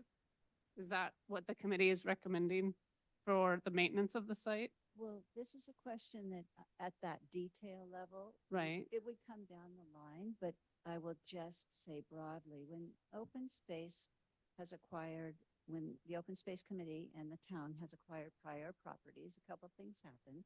One is there's a lot of energy and enthusiasm from the residents, right? There's excitement. People want to belong, they want to claim the land, they want to volunteer. So it tends to bring out the volunteers, but it also brings out capital investment. And we're very fortunate to have an open space fund. So we take the open space monies and we bring it up to a certain level, and then we maintain that level. I am now speaking completely off the top of my head, but it did occur to me that, for instance, right now we're supporting some work on Shady Trail, and we're working with a subcontractor there. So the heavy duty work that we might want to do down the road after that one-time capital improvement work, we might subcontract. And there are a lot of people on Skyline that have reason to use and maintain equipment up there. They need it. So I would imagine we'd subcontract with someone up there. But that's speaking off the top of my head, and I haven't researched it. Okay, thank you. Can I also, obviously fire danger up there is extreme and high. It's not extreme, actually, and It's- according to the fire notes, it's high. It's high. It's the same as the Corte Madera area, same as where my house. So right now we're currently spending 57,000 a year on trail maintenance. And could I get clarification? And that's for the town. Could I get clarification on how long this proposed trail is that that the town would be maintaining? How long a trail you Is it a anticipate? mile to, Well, proposed? that's a level of, it's a great question, Helen, and I don't have the answer for you because I haven't walked the property and familiarized myself. This would be a committee decision. It would be a council decision about just how much we want to take on in trail maintenance. To lay down a trail. But Right. it would be a wonderful conversation to have. I really look forward to it. Okay. And Betsy, if I could just suggest, it also may be that the Bay Area Ridge Trail Association maintains that trail, Right. because that's what it would be. Oh, you're talking about the easement alone? I was thinking that you would also have trails that that penetrated the Yeah, parcel itself. but at least the one on good the front, point. yeah. Really Right. good point. Thank I you. mean, yeah, and they're a great crew over there, in the Bay Area. But also in terms of, you know, we would be required by state law to do vegetation management on it. And so that would be about $15,000 to $20,000 per year for with goats, for instance, right? It would, Well, I don't know how you came up with that number so quickly, but tell us, because I don't know. yeah. So goats, so I ran some numbers for the city of Half Moon Bay. Half Moon Bay has around 25 acres total. We're paying about 30,000 a year. I also talked to them about bringing them into Portola Valley and came out with about $1,000 per acre for goat vegetation. So that's been my experience, is it's about $1,000 an acre. So I'm just, I mean, so I find that a little high relative to what I saw a presentation a couple weeks ago at Jasper Ridge, and per acre costs were less than that. But I think this is an interesting conversation to have. I'd like to continue it. We're at a level of detail on the maintenance alone. right. On the maintenance alone, that it's not that it hasn't occurred. It's just give us the green light to pursue it, and we will. We don't want to spend our time inappropriately. And if you're interested at that level, awesome. Right. Okay. I think, I've brought online 3 different parks. One of them, a fourth failed because we didn't have the maintenance and operation money. So I'm trying to figure out what you guys have talked about and what you haven't. So I appreciate answering my questions, because, the town right now doesn't have much money. Obviously, we've got $8 million to buy, but if we can't maintain and operate it, that concerns me. Well, we So- need to keep focused on the questions. We are going to come back to. So the thank you discussion. so I appreciate that you answered my question. My last question is, you kept talking about George Nader. I don't know that person. Sorry. Well, he was a town planner here for a beloved, internationally known town planner. Oh, that During the town time planner, that we right. incorporated, and he came back to our 50th anniversary. So very well known and beloved. Great. Sorry, Okay. Didn't make that clear, and thank you for allowing me to say so. Okay. Thank you for answering my questions. Rebecca? Question? Thank you for the presentation. Just a couple questions. You've spoken with the Fogartys, and you did mention that they're trying to figure out what to do with their entire property, I assume. I want to clarify that it was Nona and Mary and parents that spoke with the Fogartys. Okay, and my impression is that they're trying to figure out what to do, and they're looking to sell that particular property, but possibly other properties as well. The 8 parcels that are up there are potentially for sale. All 8. Yeah, I mean, let's keep focused on this opportunity and that question, The real because estate, the aspect of it, as far as I know, the aspect of the real estate purchase is not. the yeah, so conversation of let's this, keep it uh, focused on discussion. what we're trying to present for consideration. Well, my question is really, do you know if they're also speaking to others, like Mid-Penn, for example, for the property, or mean, is it? If you know, fine, but if you don't, or you think it's sensitive, we will get to that point, which is a next step, but. I actually really appreciate the question. Thank you. I can help answer that, since I'm the one who talked to them. But I was going to do that during discussion. Okay, I so, don't know. I don't know if they're talking to others, but okay, Okay. And then, the setback on Skyline is 100 feet, I believe. Is that the situation? Is that the scenic setback? have you looked, The the town of question Portola- is, so our setbacks, we have setbacks down here. I don't know the setback. Is it 100 feet? It could, I thank think you. so. So I I'm d- I just did not wondering know if, that. if that was considered when you looked at the potential developable portion of that You see, property. that's where I did not get into the development because I'm open space. So I was strictly looking at it with the community from an open space point of view, and the setbacks didn't enter into that. So we were staying a little more high level than some of these questions. And I think if we drop down to being more actively interested, if the town council supports it, then we'll be back to you with these answers. Okay. And I just wanted to confirm that the Open Space Committee, while making this recommendation to purchase this for open space and to create this beautiful trail, is completely on board with the idea of potentially reselling, rezoning a portion of that property to potentially be for housing, if that were to work out. So much so that it ended up in the motion that passed unanimously. So we're on board. We understand that it might go either way. Okay, thank you.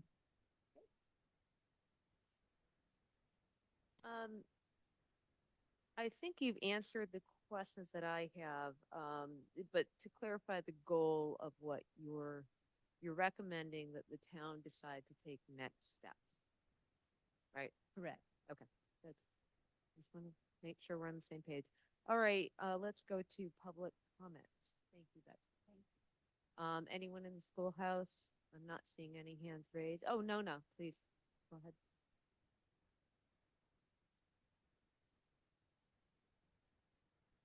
Thank you for taking my comment. I just wanted to add two things about questions that have come up. One is that Pat Fogarty does the maintenance on the property now, and he was planning to go in and clear the old road, in fact, so that we could make another tour of it. So it would be probably worthwhile asking him what he's done in the past, and maybe there would be some kind of an arrangement where the town would contract with them since they have the equipment there. The second thing is about the idea of using part of the parcel for development. This whole thing came up because we're trying to protect Dorothy Ford Park. And so I just want to be clear that our support of using part of it for development would be coupled in some sense to recovering Dorothy Ford Park in open space, at least from my perspective. Thank you. Thank you. All right, I'm looking online and I'm not seeing any hands raised online at this point. I'll give it a few more seconds. Okay. Oh, there's one. Christy C. Hi, everyone. I just wanted to say that I am really proud of this group that put together the 50 alternative list for Dorothy Ford Park. I believe Dorothy Ford Park is the residents' public park. And we should be looking at other options. And I think this group's come up with not only 5 options, but possibly the town council should look beyond the 5 to see if they want more information on Christy? the other sites. Christy, we took Yes. comment on the ad hoc housing element committee. This is about the open space presentation. And I know the process I'll has go been. back to that then. I think the town council should consider this piece of land that Fogarty is putting up. We have my son's friend bought a house up there. It's a way for him to stay in the community, starting a family. There's a whole group of people up there that work at Castle Peak Climbing Resort. They work at the market up there. They work at Alice's. I just think that it's a viable and strong community. And I encourage us to work with MROSD, if possible, on this lot. Thank you. Thank you. Okay.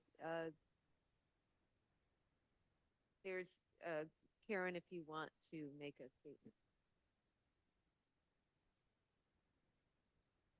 I'm speaking as a resident and not as the committee chair of the housing committee. I think it would be awesome to be able to connect that ridge trail, and I think it's a big win for Portola Valley. So whether or not there's housing up there, I think it's a great place for open space. Thank you. All right, I don't see any other hands raised, so, want to come back and while the two discussions may interrelate, the first item to go over is the ad hoc site evaluation committee. And in particular, if people, when they're discussing, could comment on, do you think the ad hoc committee is done with its task, or do you think they need more work done?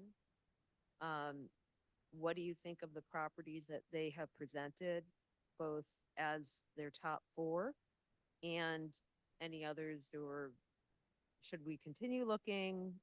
Or are there any others that they didn't list as their top four that you want potential evaluation of? And then after that, we as a group need to decide what properties the planning director should be directed to further evaluate. On that footnote,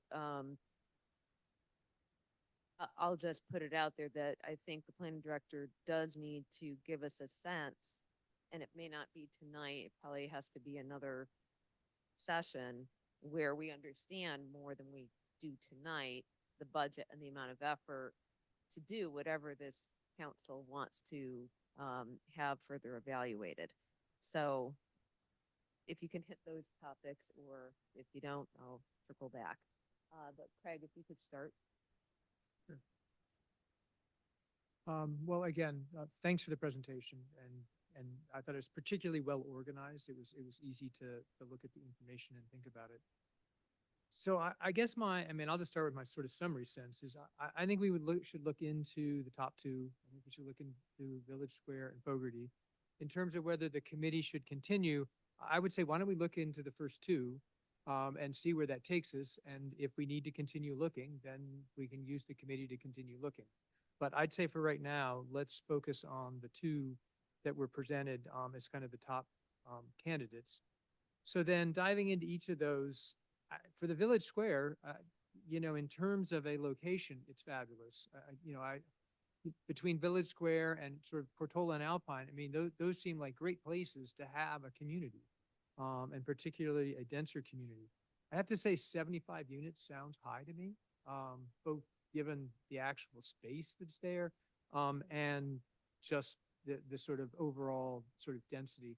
So I like the idea that we're sort of looking for two options, because, if we can have, if we could have 15 at Fogarty, and then we could drop that down or something like that. And that's sort of what you mentioned is, maybe there's a possibility that we can share some of this, housing across the two sites. I think that might make both sites kind of better options.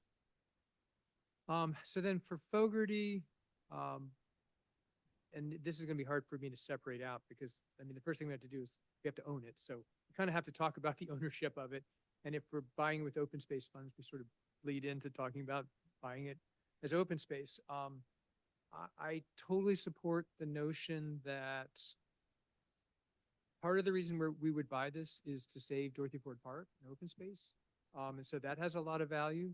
I also agree that having the Bay Area Ridge Trail connected has high value. So, it's sort of, if we can do both of those, then obviously the value to the town is higher. If we can't do either of those, then I think the value of that open space is lower. So, I think that's something that as we investigate it and we're talking different options, I think it's important to sort of keep those in mind. I also think in the trail easement stuff, I think when you're talking to the Fogartys, whether this thing that I remember and maybe I'm just imagining it, or maybe it used to exist, but it's gone away. I think one of the things I talked to in part of that negotiation is whether they would grant us a trail easement, because that's going to make the property more valuable to us, and therefore we'd be willing to pay them more. So I'd like that to be part of the discussion, is whether they're willing to do that. And then who maintains it and stuff, I think is, the first step is let's just find out if there's any there, and then we can start getting into the details. The other thing I'd say is there's the South Skyline Association. I don't know if you had a chance to contact them, but that is a group of homeowners, surprisingly enough, in the South Skyline area. And they're quite active. They've got an active email list. And there is a community up there. There is a strong sense of community up there. It's a mountain community. You know, they look at us as flatlanders down here. But it is a strong community, and there's a lot of people who live up there and love living up there. So I'm a little less worried about somehow we're ripping people away from their churches and their grocery stores and stuff. There's a certain group of people that will like living in that kind of environment. Not everybody does. Not everybody wants to live up on Skyline, but the people who are up there, they love it. So I think it's definitely worth pursuing it. And I would reach out to them because I think they might be able to give you an idea for how many people might this serve, you know, particularly if we're talking about, you know, low or very low. Because we've certainly, like you said, we've got workers at Alice's, we've got mid-pen rangers. I mean, so there's a variety of people that are up there. And then there's a bunch of renters and stuff that are up there because it's a lot cheaper to rent up there than it is to rent down here in the valley. So again, I could be, you know, quite positive in my mind. So I think those are the critical issues. It's certainly a beautiful area. I mean, you know, I appreciate your view through the trees, but I don't even think you really appreciate it. I mean, if some of those trees were cleared out and you were looking down the valley, I mean, that's, you know, it's like a 180-degree view. It's maybe even more, you know, depending on how far back you can get your vision. So I think both of them are interesting sites in different ways. So I would be strongly in favor of starting an investigation. I think Judith asked the right question is I would expect to see from the planning department some sense for the cost to do these investigations because, you know, we've given Tony very clear marching orders, which is if you're going to spend money on something that we don't have in the current budget, you got to find money for it. So, you know, Tony's either going to have to find us money for it or we're going to have to decide that this is worth going into our reserve for. So I think knowing roughly what those numbers, I mean, we don't have to have an exact number, but I think we do have to have a general sense for what those numbers are. Thank you. I had a quick question. Yeah, please. Because there were 4 properties and clearly are supportive of Village Square and Fogarty. Does that mean you would affirmatively not want any time spent on the other 2, or just explain why? You're Sure. making it? So I wasn't trying to exclude the other ones, but I mean, right now I wouldn't spend a lot of time on them. I wasn't really looking for budget for those yet. It seems like Christ Church, like they don't know what they want to do yet. I mean, and I get it. I mean, these things are complicated when you're working through this. So no, I would be happy if somebody comes back to us with stronger proposals, but these top 2 seem to me like the ones, because again, I'm really focused on how do we protect Dorothy Ford Park and open space. And to me, we have to find 50 housing units. So, you know, finding me, you know, 6 housing units, you know, that's nice. I mean, I think it's good. We definitely want more housing units, but that's not going to move the needle on what I'm most interested in it's the Dorothy Ford Park and open space. Is that? Yeah, that's perfect. I just thanks. wanted Yeah. that flipped Yeah, out. no, I wasn't trying to say no to the others. I just think we need to focus in my mind on. Okay. So respectfully, if Mary can go before me, because I want to hear about the mid-pen aspect. Thank you. I don't mind. Again, it's been a real pleasure to work with both Open Space and this ad hoc committee. I of course am very excited and very supportive. And of course, the first thing that I did, for better or for worse, with Fogarty was I talked to Post and I talked to Emerosty and with both of those organizations. I think I was worried about it because I thought, you know, sort of my baby, you know, but I think to do this right, we have to have a partnership between all the open space organizations. And MRSD was very clear about wanting to partner for the Bay Ridge Trail and to make that was their big, yes, absolutely.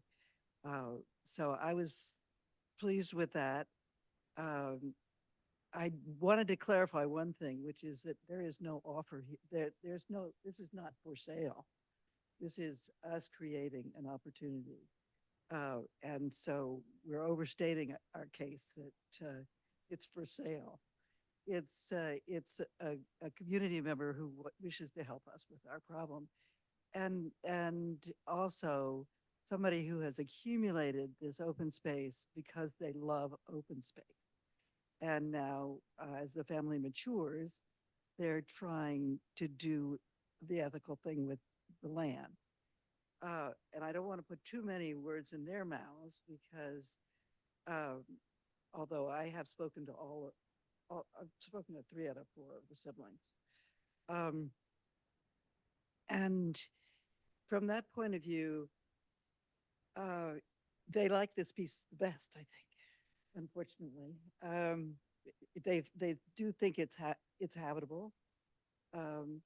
And they do not think this is going to move fast from their side. So, you know, they don't see just rushing into it, but they have been approached by other developers for the whole thing. And they don't want to they want to do this right with the agreement of the greater community. And the children are enthusiastic about the trail. And they're enthusiastic about maybe even the old problem was that the patriarch did not want to give up any rights to the land. And so at the time when the vineyards were put in, et cetera, there was a lot of effort made to connect from Portola Road up, and it did not succeed. So we're taking an opportunity where people have recognized open space is an important thing, and they're also recognizing that they don't have the resources to manage this whole thing by themselves. So that being said, I'm not talking about Fogarty from the point of view of open space, but I'm talking about it because I approached them about housing. You're giving context for the Housing. The housing. So why don't you continue on to discuss the housing? Okay, And so before you do, since we're in question Mary mode, the reason that Hawthorne's is low on my list is I didn't imagine that it would get done in the 8-year period that we had. I mean, did you talk to Mid-Penn? Like, would they consider housing, and is that in any realistic time frame? and okay, so maybe I should just try and go through these in order. Yeah, no, I want to be able to talk about that because I think it's probably the most controversial thing we have right now is Hawthorne.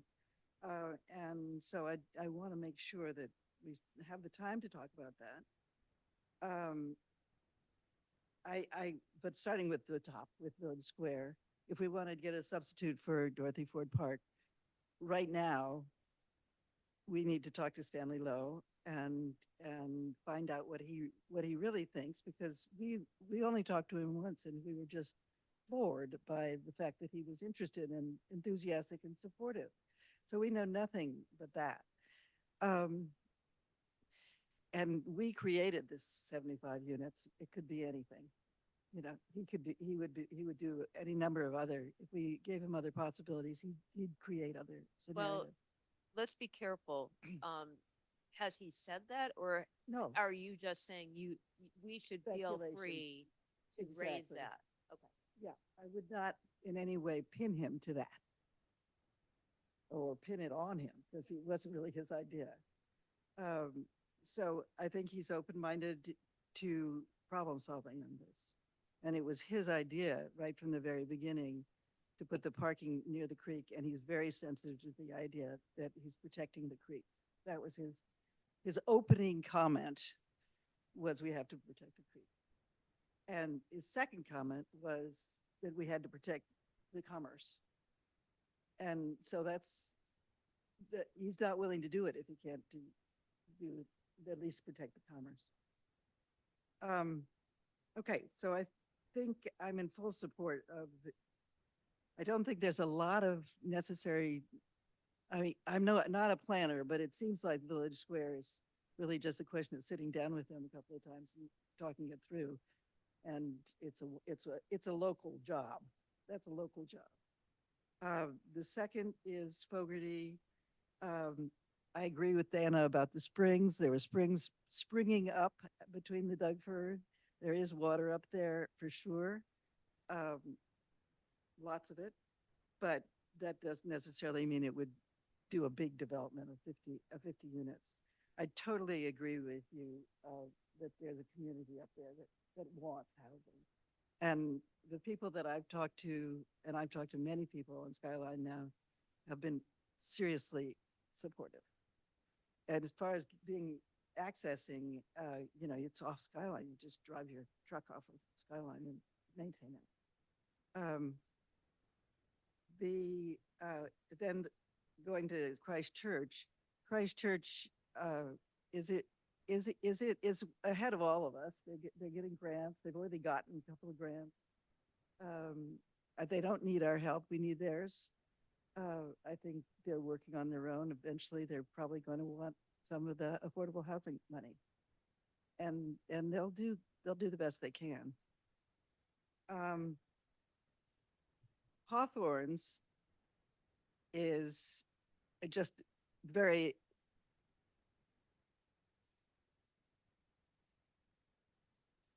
I talked to MRSD about this. I've talked to several board members about it.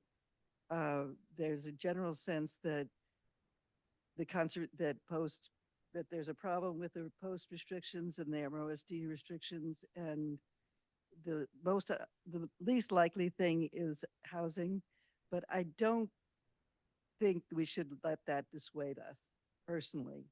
It seems to me that it is something that open space has realized they have to do, and that we should hold the line a little bit with MRSD about this. And we will be in negotiations with them, and we need to make sure that they realize that we have a need for housing. They're making variances. They're talking about making variances for the parking. They're talking about lots of variances. Right now, if we show ourselves in good faith, trying to do the right thing, I think it's going to be hard not to be persuasive for this. And that being said, I've been told no a lot of times about that. Anyway, You're an those are my optimist. thoughts. I am an optimist, but I think that we are the ones who are going to have to stand strong on this one. Yeah. Mary, do you think the ad hoc committee is done its task at this point? Actually, well, I loved your suggestion, the South Skyline Association. I would think it's done. I know Ronnie, we won't even mention Ronnie's eagerness to get it done, but I think it's done on this phase, and I was wondering if structurally you can just sort of leave it for a while, like 6 months, to maybe it doesn't meet, but it waits for the next assignment. I don't know how that works. Okay, with and an ad hoc committee. because this is a obvious question, but because you were on the committee itself, but there's no other committee parcels you would add into the mix or take out. You're supportive of these four. We don't need to Absolutely. address more. Yeah, no, as you know, I'm an optimist, and I have other ideas, but they're not for this round.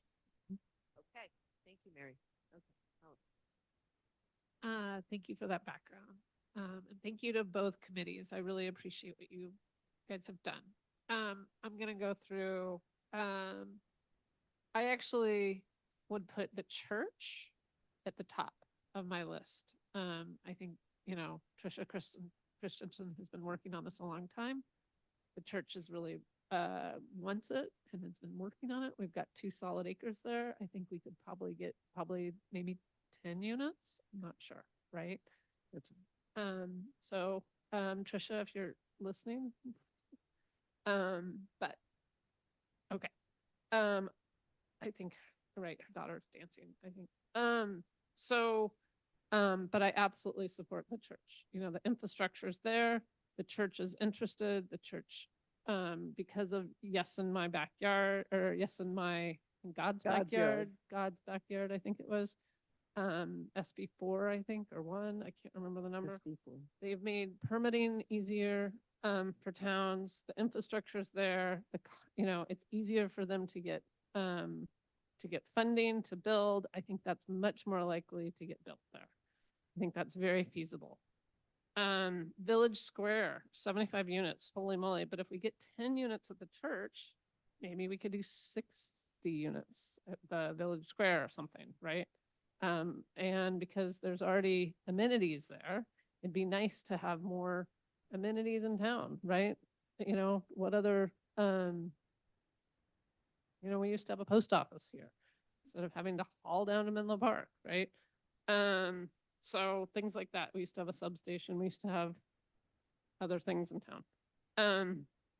So I think we could play around, see what Stanley Lowe. I'm dubious about the affordable housing aspect of that. I just, private developers, we don't have anything on the books about, that require 10 to 20% of affordable, which is common, right? To allow them to build that high of density.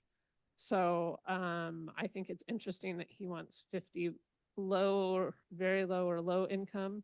So I'm not sure how realistic it is, but it's worth talking to him, maybe doing some sort of mixed use with affordable, and maybe he can partner with an affordable housing developer for some of it to get it built.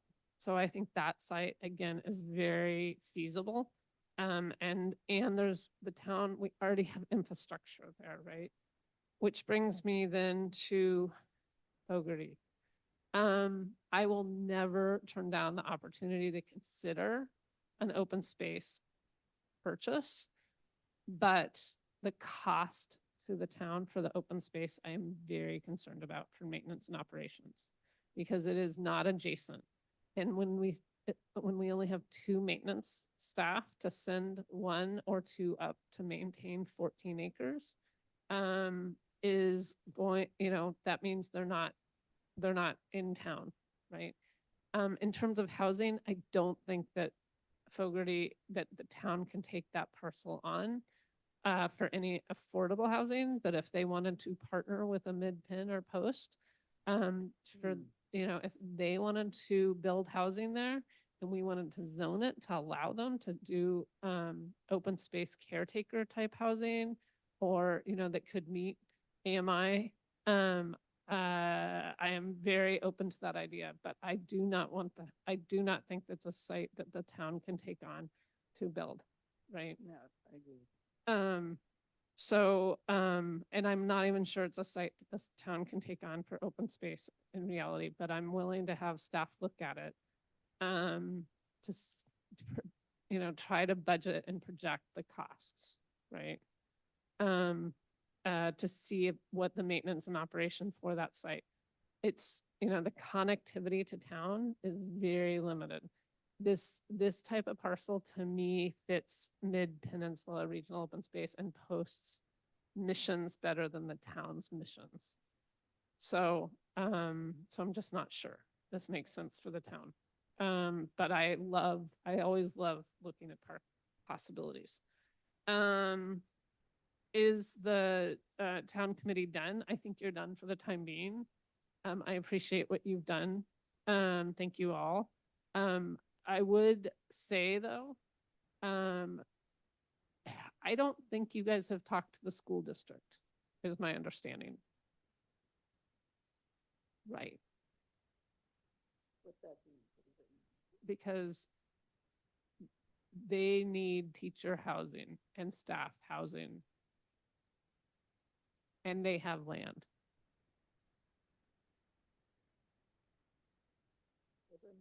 Right, then you might not be done. There has been some conversations that have happened, but they're still percolating in the back. So they're not public at this point, is my understanding. As for other sites, I also Can I ask what that means? Who are you talking about? Who at the school district are you talking about? I think Mark is going to be talking to Roberta this week. is my understanding. We're actually adding the board chair and talking on the 21st. So that's going to be on your radar, and you can talk Number of with things. us. I always like working with schools because they have the same kids that we do. I guess the reason I ask is I thought this had been taken care of. I thought we'd exhausted that possibility. Well, Okay. look, that's not on the table, but we can keep. Okay. moving. So as we discuss, are they done? It depends about the discussion that Mark and the superintendent Yeah. Roberta have. Again, I will just reiterate, we have core services that we need to take care of in town, and that we cannot pay for right now. So I need, as a council member, I need to make sure that we can pay for our core services in town. And I love ideas, but let's make sure we can provide the services that we need to as well. So that's what I got. Oh, do you need, and Hawthorns and, my understanding is, there is a nonprofit group that's been working on housing over there. And I'm fine, you're shaking No. your head. I don't know how much of this is, there's nothing that's happening about housing right now over there, as far as I know.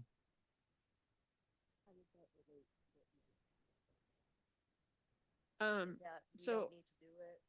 right, I don't think that the town needs to do it. I mean, if we can have the opportunity to upzone it to allow the housing, I would be open to that. But I don't What, think that the what town. MRSD has led me to believe is that it's not, doesn't fit with their legal obligation to do housing there. Got it. Okay. That's why I'm interested in what Right. what you know about that, but we can talk about that. Okay.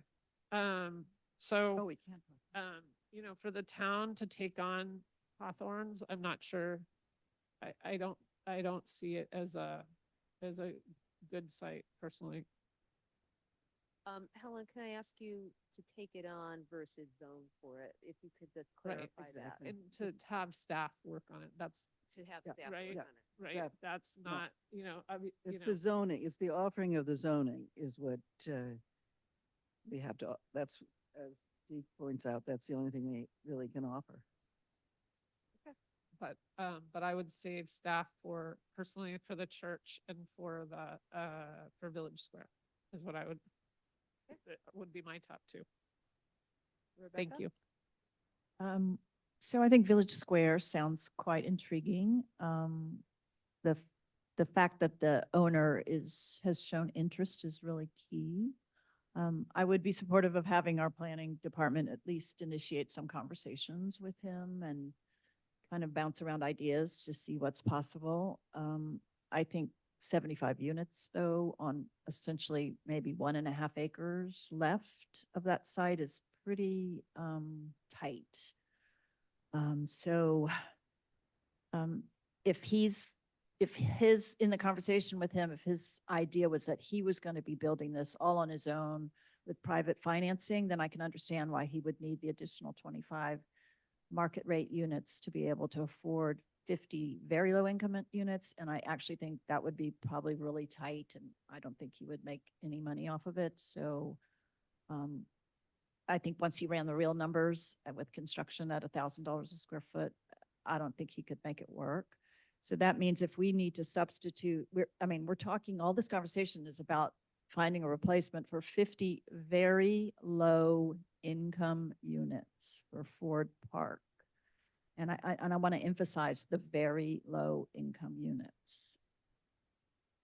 Nope, it is not both. It is not. It's 50 very low income units. That's what the housing element says we are going to build on Ford Field. So that means that we really have to be thinking about partnering with an affordable housing builder.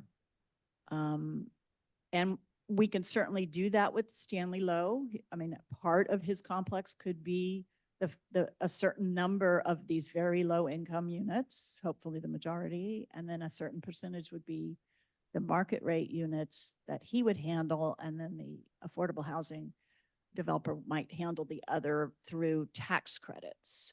The site would qualify for quite a few tax credits, so it seems feasible just thinking about it off the top of the head.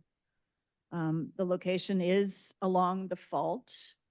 The creek is essentially the fault zone, so there will be geotechnical analysis required, some drilling and whatnot to understand the soils there. There's those huge redwood trees, some of which would need to be removed in order to put a building. And then there is the issue with neighbors, even though there's only, I guess, 3 real neighbors there.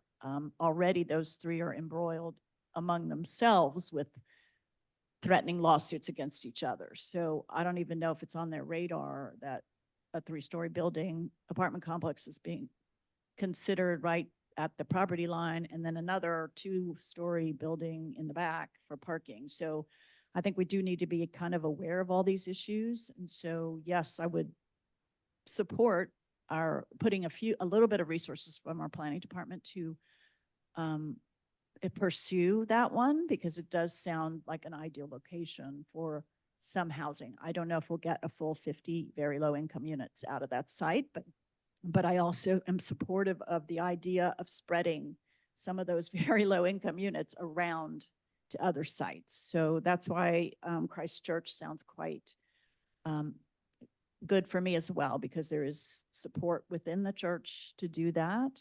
And they are pursuing it. So I feel that once they come back to the town with some more ideas and more fleshed out information from their grant that they're working, with whoever for their feasibility study, then I would also support having the town provide them some assistance to see if it is something we could move forward with to help them. Fogarty is a little tricky. I think the idea of, it's the next topic, but the idea of purchasing that for open space and working on creating the ridge trail is it's really a lovely idea. We have the money sitting in our open space fund to do with that. I do not at all think that that's a site that could be a replacement for the 50 very low income units on Ford open space.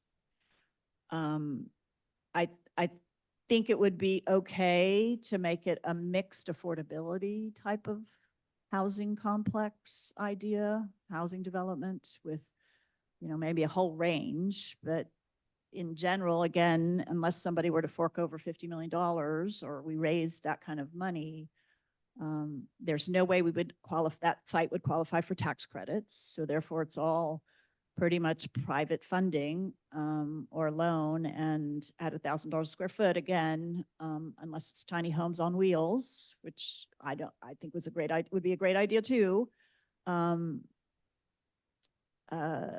Because you can get a lovely 2-bedroom, 1 or 2 bath, small home for, $100,000. So the money goes a long way with that sort of idea.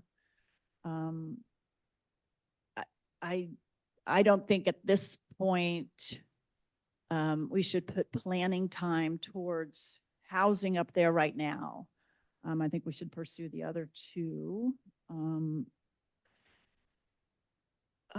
But, I think the idea of putting some moderate priced market rate homes up there, small homes up there, would fit in with the neighborhood, with the rest of the community there. So I'm not opposed to it, but at this point, I don't think the town should be putting planning time into housing up there at this moment. I'm not opposed to it, but I don't think we have the budget for it. And I think our other housing element programs take priority. We have quite a few commitments that we're supposed to be working on. Some from 2024 that we committed to, and quite a few for 2025 programs that that HCD is asking for us to do. And that's what they judge, whether or not we are complying. Not the actual building, but the actual completion of programs that we said we were going to do. The zoning changes, the facilitating ADUs, the amnesty program. These are the programs that our planning department needs to be spending their time on mainly. And then, let's see. So I did think in the presentation, not the presentation, but what was provided to us in the packet, there were some other intriguing sites as well. I mean, the site across the street from Dorothy Ford open space sounded interesting too. I mean, the owner is interested. So again, I would not put 50 units over there, but you know, even if we could put 10, that might be something to pursue. But again, it's a longer term sort of thing. Part of the issue that we're dealing with is sort of we've put ourselves into this artificial, maybe is perhaps too strong a word, but artificial time pressure, because on our housing element, we've committed to go out for an RFP for Ford Open Space in January of 26. So we've been pushing ahead to try to find an exact substitute for Ford Open Space. And it's difficult to find an exact, you know, and I really appreciate all the incredible effort that the subcommittee and the ad hoc site selection committee have spent on identifying new sites. But the reality is that there's no one perfect site, and the original ad hoc committee, housing element committee, also was unable to find one site that would substitute for 50 very low income units at Ford Open Space. So I think it's tough for the community in general to go from being single family homes and maybe a few little slightly higher density with the Sequoias and at the Priory to then jump into 20 to 23 units per acre anywhere in town. It's a huge challenge for us. It doesn't fit with the town.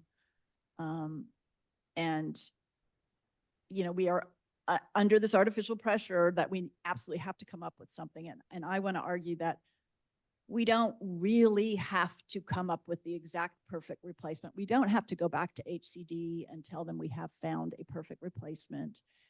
We don't have to open ourselves up to additional HCD scrutiny by saying we're going to replace Ford Open Space with this other place.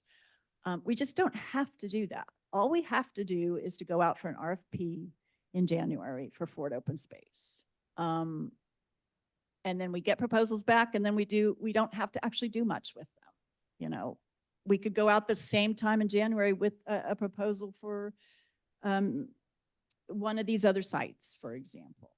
We don't have to go back to HCD. So I think we kind of need to think a little bit more in terms of, can we create 50 very low income units by mixing up fewer in different sites and then come up with our 50 spread out in different locations so that it fits better with. I have a question. Uh-huh. In terms of getting final on what we want to direct staff to do tonight, because all these perspectives are worth discussing, but the agendized item is what we're going to give direction to staff to pursue. I just want to make sure we circle back on that because I think I've been pretty clear. I've said Village Square. I think we should devote some staff time to that. Christchurch, I've said once they come back to us, we should allow planning to help them, to work a little bit with them.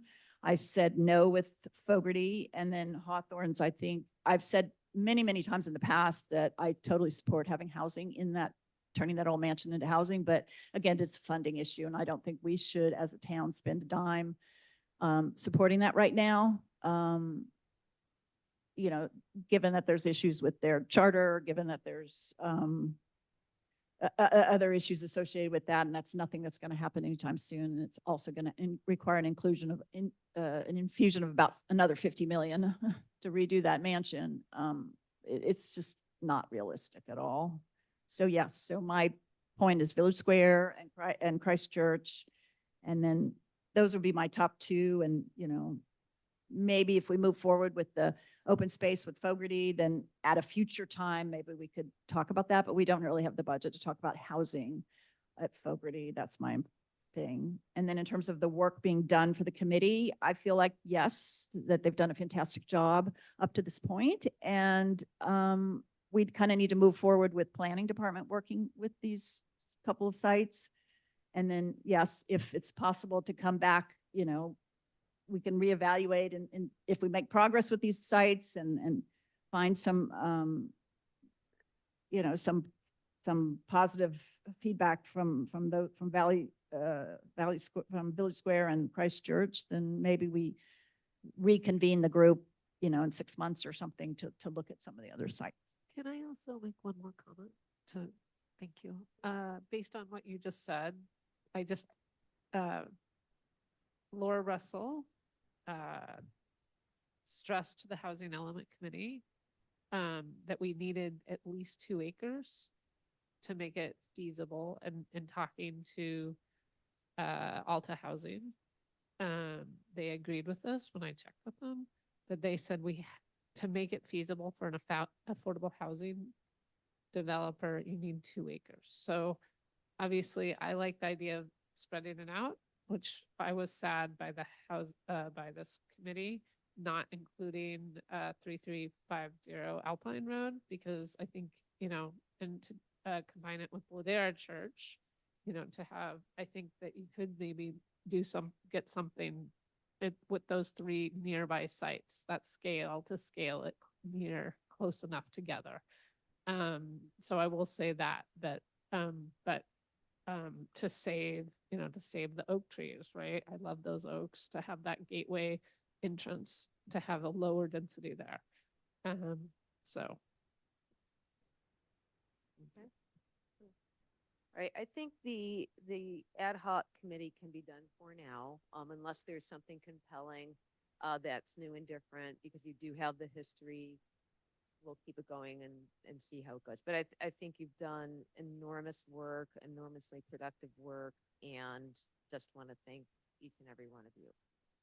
In terms of how I think about the next steps, I think all the council is aligned in terms of not wanting to give staff direction with a blank check. So from my point of view, the next step is to ask Terrence to go back and look at, we'll conclude on the properties and the like, but what would it take to do the next step? And there's a lot of valid ideas here about where the conclusion might get to, but I personally am not at that point yet. I really want Terrence to say zoning for Hawthorns would cost you X before I said cost benefit isn't there.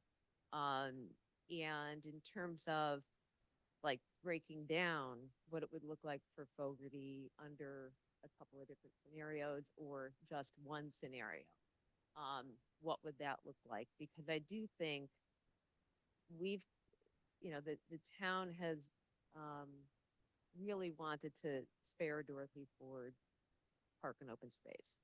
And in order to do that, I personally don't like to put something in the category of not worth it if I haven't at least had the cost benefit. It might end up that you say, you're absolutely right, cost benefit discussion that you had tonight is exactly where I am, and here's this enormous number, and is it worth it? And the staff can say that.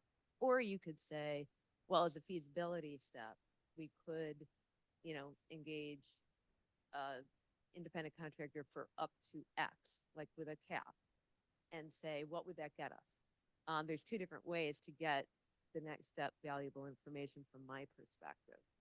And in terms of, the goal of sparing Dorothy Ford Park, I would be flexible on whether it's one site or several. I kind of like the idea of it not being super dense in one place, but if the economics, really, if we get information saying the economics of that are simply infeasible, I'd be open to hearing that.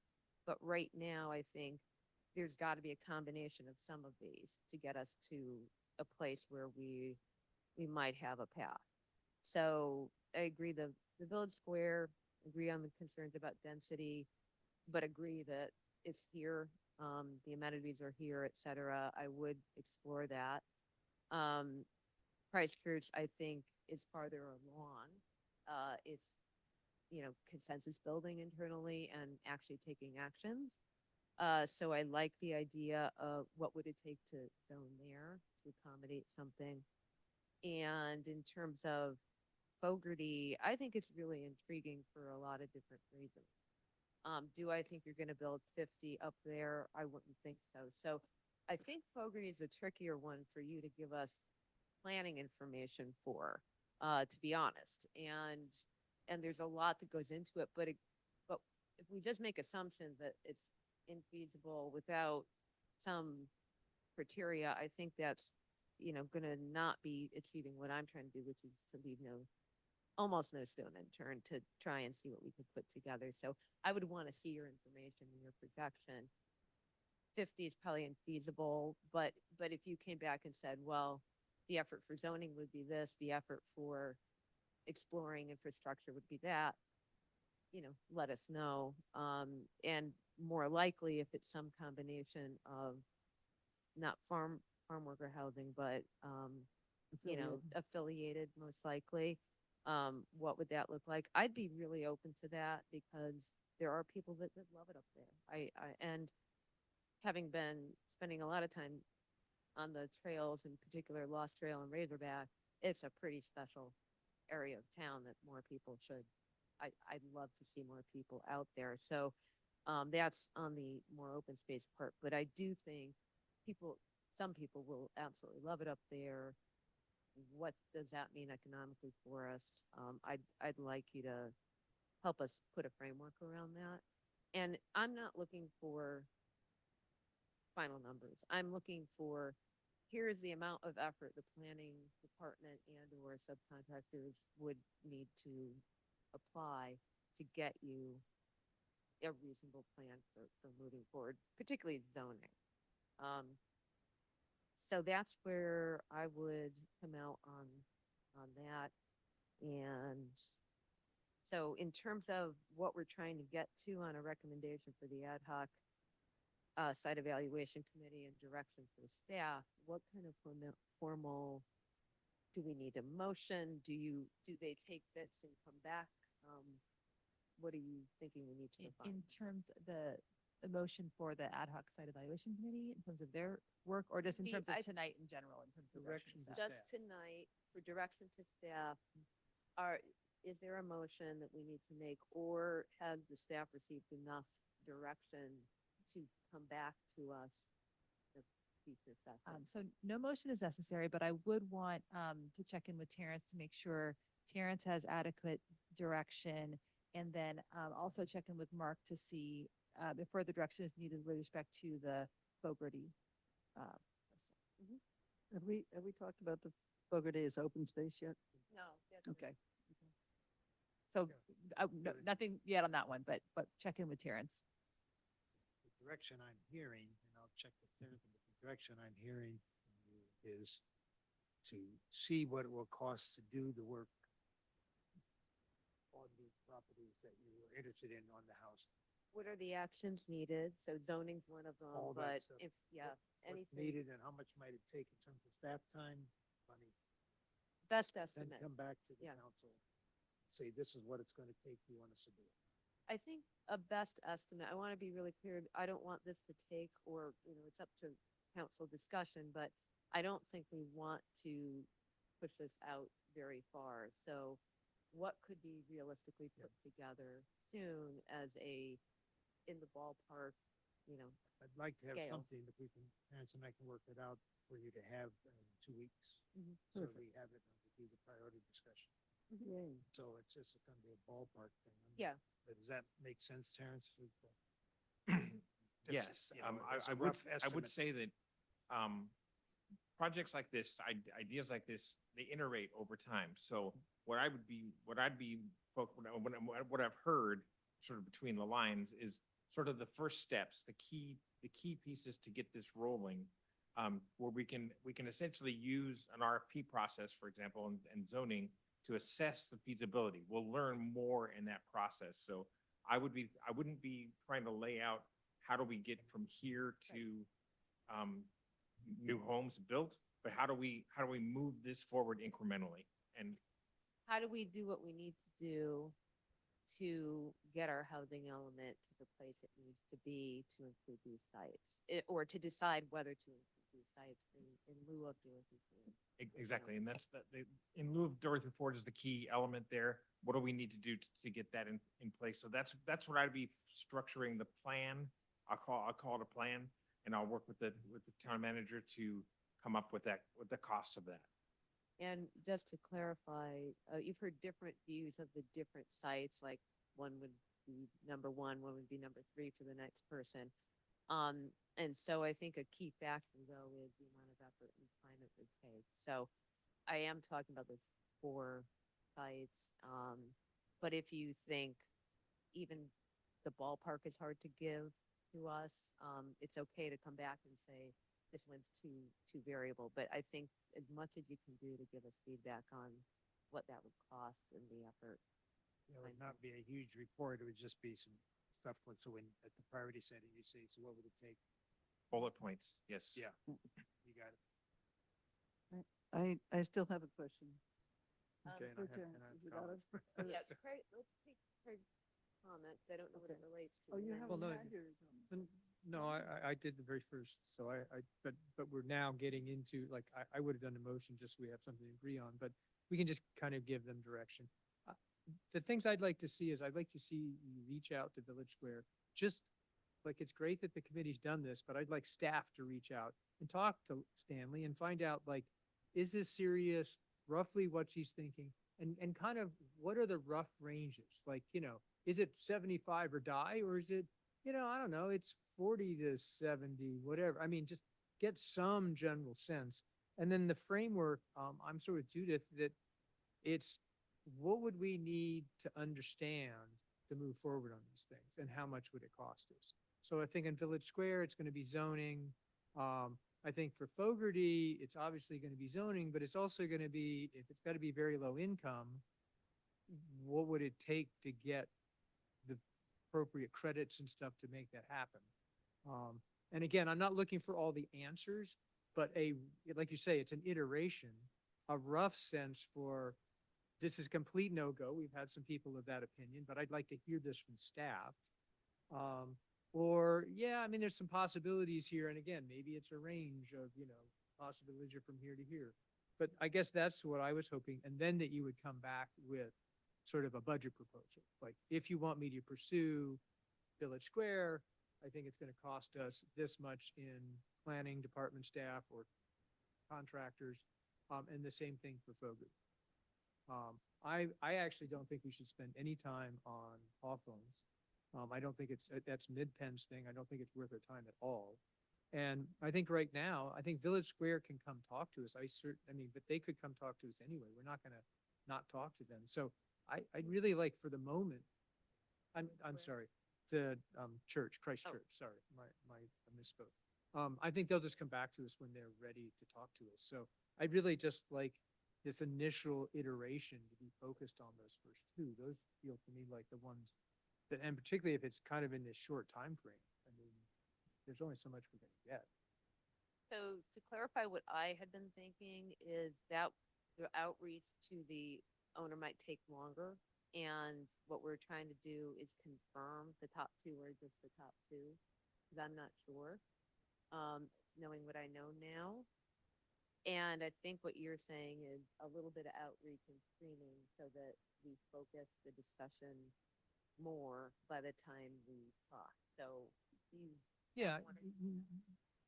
No, so the reach out to Stan Lowe would just be, what's the range? Because I don't see how planning staff is going to come back and say, oh, I think it's going to cost us this much to evaluate this, if we don't even know what the rough sense of that project is.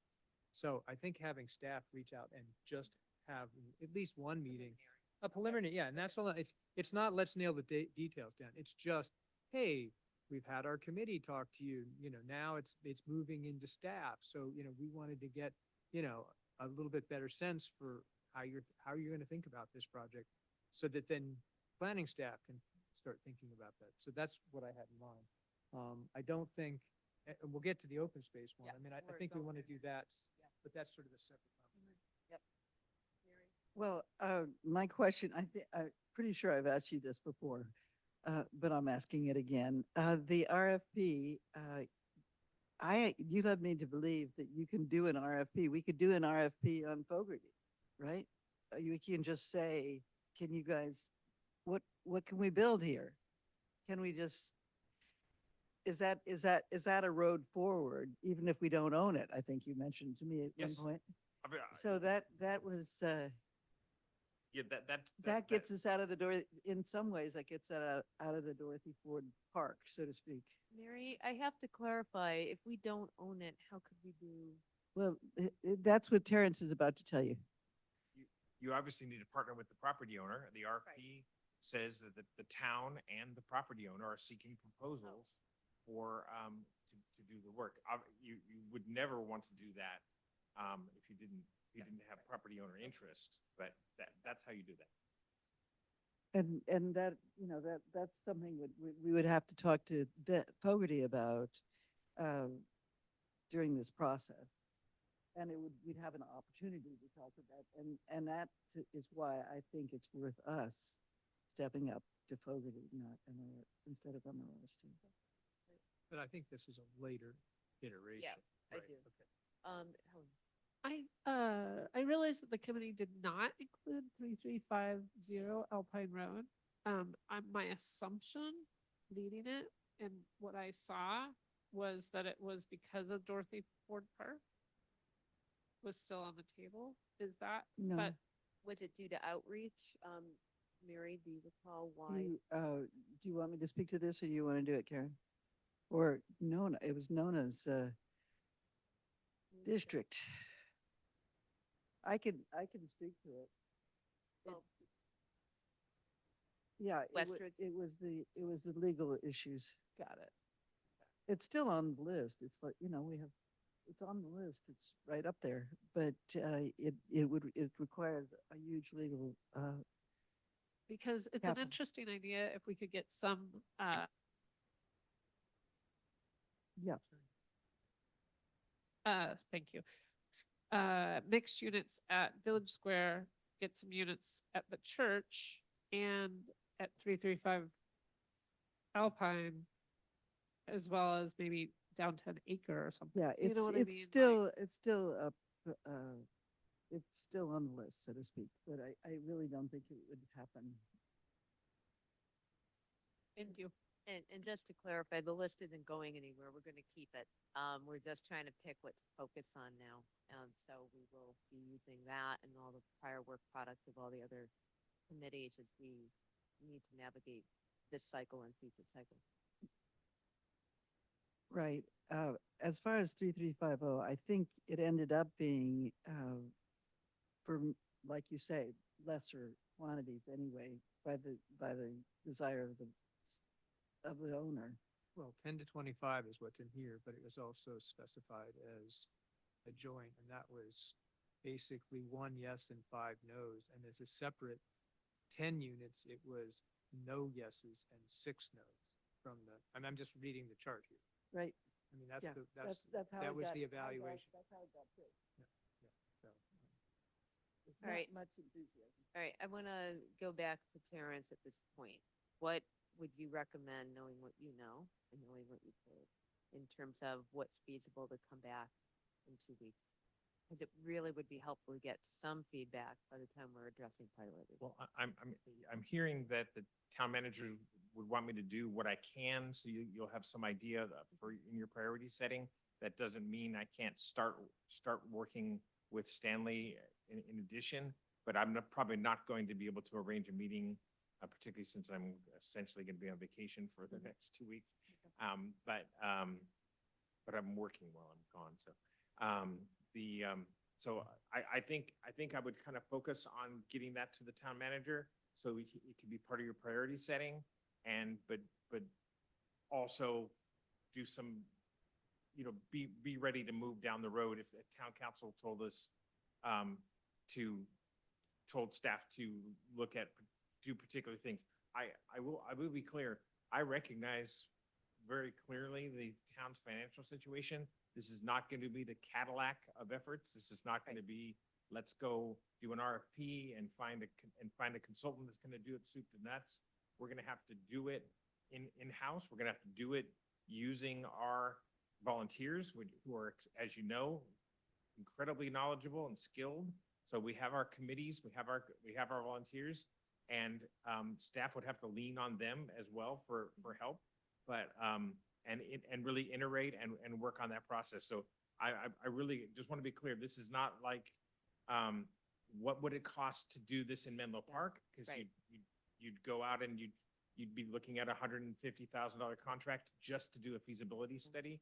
We're gonna have to do that ourselves based on our knowledge of the town. So, but I think I'm hearing the town manager needing that for priority setting. So that would be my priority. That's what I'm hearing from the council members, and not really excluding any of the four, but keeping it very high level, not spending much effort except just to give a cost estimate for all four.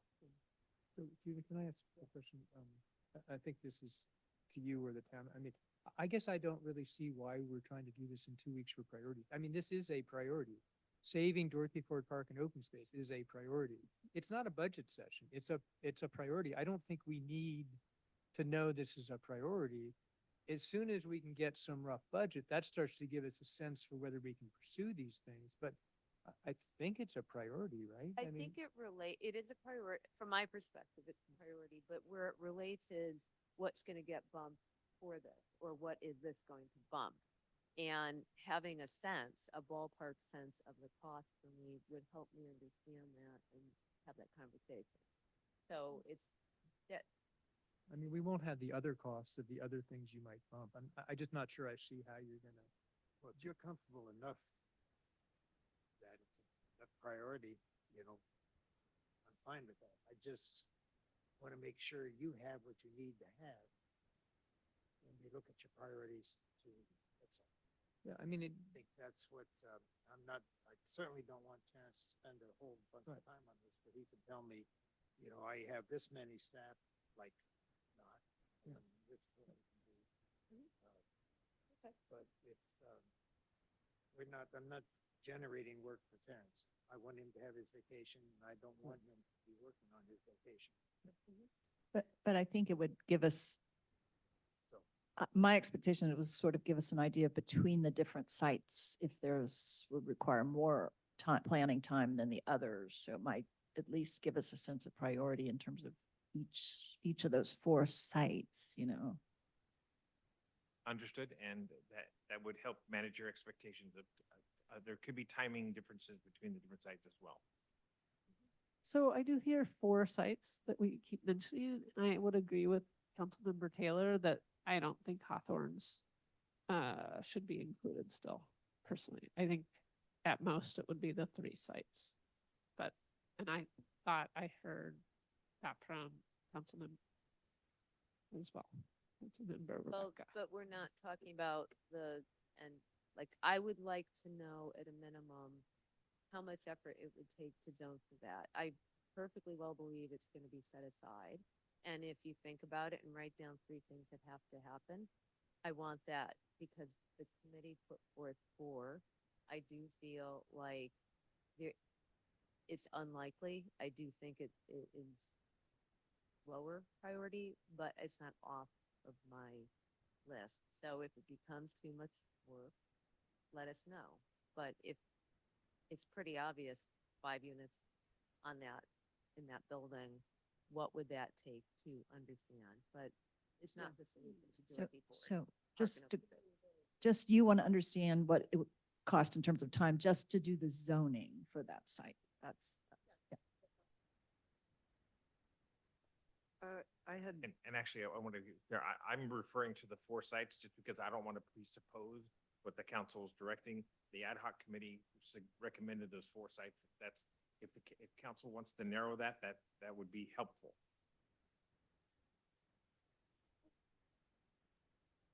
would you like the committee to talk to Stanley Lowe while you're on vacation? I'd like staff to talk to Stanley. I think it's great that the committee has talked to him, but I think it's time for the staff to start that conversation. And I don't think it has to happen in the next 2 weeks. And the thing I imagine is this longer process where we actually start to investigate what would be required. And that's when you have to have staff talking. You don't think he's expecting us to call him I- after I this will meeting? actually- You'll call him after the. I would based on what I'm hearing, I would contact him and try to arrange something fairly quickly. I'm hip deep in the staff report right now, but as soon as that gets done, I would reach out. And so that's what I'm thinking. And so It's actually, it's a pretty easy ask because he just sent an email today concerned about the drainage problem on the property next door. So you have every reason to get right back in touch with him tomorrow if you're if you're here, not on vacation. or And you reason- could bring or- it up, the not to for the Right. Okay, okay, it sounds like you've got a good idea of what we need. I would like to then move on to the discussion. Before we do that, can we give direction to the committee? I would like the committee to remain, and just wait until, like, don't disband, but just don't hold another meeting. Yeah, that, I think, Okay, I well, think many members have Yeah. agreed but, with but, that. but So I just want to give clarify them, it. yeah, sure. direction. Yeah. Sorry, Ronnie. You're being a sport. Right. All right, so now we need direction on open space. So the questions here, do we want the staff to prepare an analysis and get more information to bring, and this is a question for Catherine, to a closed session? I don't know what the next, like, could you help us formulate what direction we should be providing here? Yeah, so if there is interest in pursuing the recommendation, I would recommend that you direct staff to go ahead and obtain an appraisal of the property and get a title report. And generally speaking, real estate negotiations are done in closed session, and that's for the reason that you don't want the other side to know what your negotiating position is. And so those would be, confidential discussions. But yeah, the first step would be to get an appraisal. Do we have a sense of the cost of doing that? I would say roughly $10,000. But I would check with, I don't know if Mark or Terrence, if you've retained an appraiser recently, or anyone on the council. And to follow on while you're Sure says answering this that. is not a normal appraisal. So, yeah, no, I just had an appraisal done on my parcel and it's, was 6,500 for 2 acres.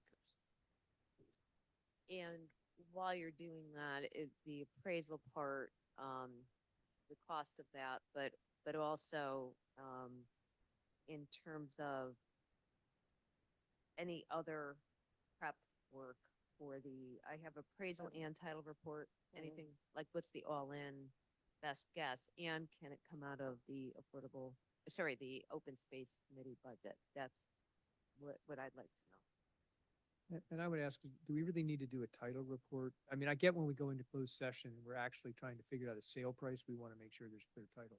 But if all we're trying to do is get an appraisal and start a conversation at staff level with the owner about what they're willing to do and not do, it feels to me like getting a title report's a little bit premature.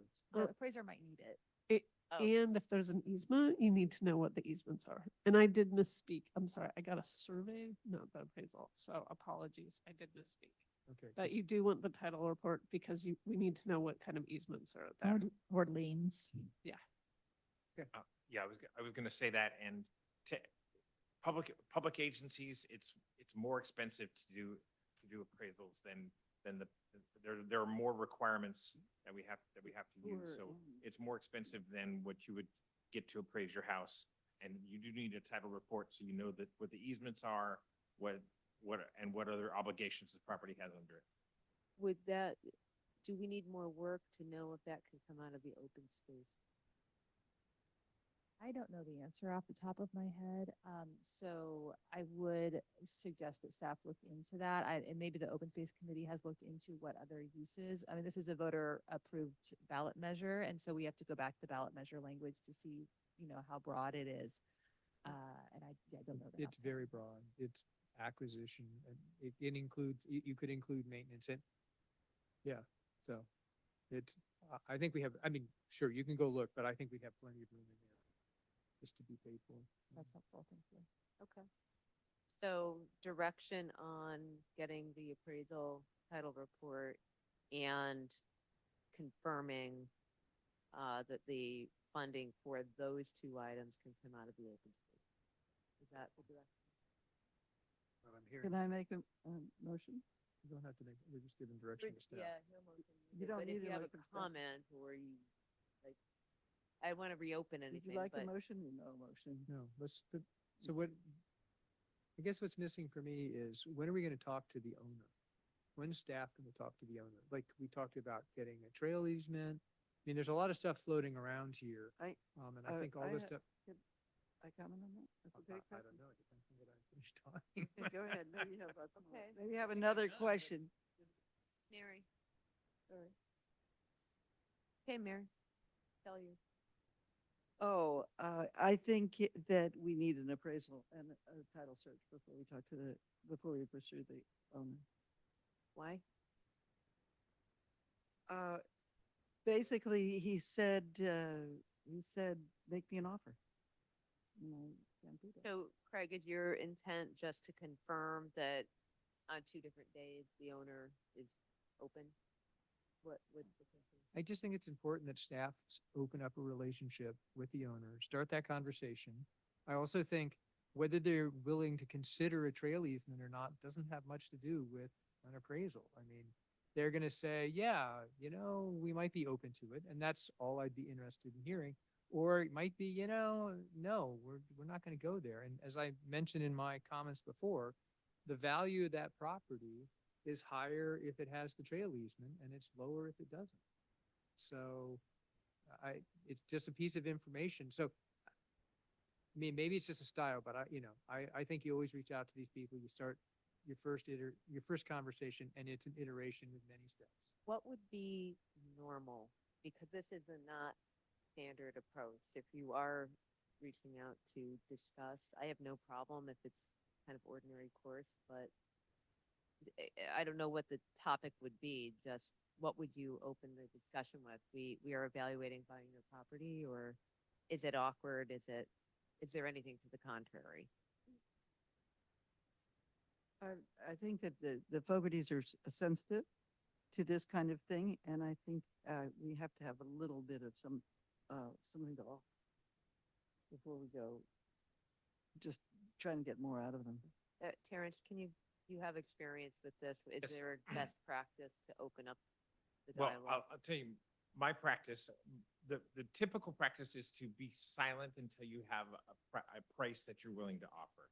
However, it's a small town, and without providing any information, if you simply let them know what the outcome of this meeting and that the town is going to be considering this, it might be building that relationship. So I probably would do a quick outreach just to let them know that this is something we're pursuing, but not to do any negotiations, not do any discussions until the council's had a chance to meet in closed session and decide on basically what price they want to offer. And you would do that? Well, that's up to the town manager, but Between the two of us, one can do it. but staff would do that, I agree with the sentiments that when it comes to this should be a staff effort once you've directed staff to work on it. All right, are we all good? Enough direction? Thank you, Terrence. Thank you, Tony, for attending and staying late. We have one more item on the regular agenda, and that is consideration of appointing a subcommittee for the EPC priority setting. So Craig, do you have a summary? So this just the EPC came and presented to council, And their request was that we create a subcommittee to help them with their priorities. And we, the council, agreed that, creating a subcommittee seemed like a good idea. So this was just follow up on that. So the proposal is that we create a subcommittee of 2 people to work with the EPC on their priorities. Any questions? 2 people from the council. I This is- didn't this get is- that. Sorry, missed this is a subcommittee of the council.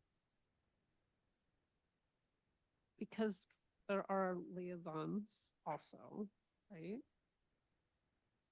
Yes. Okay.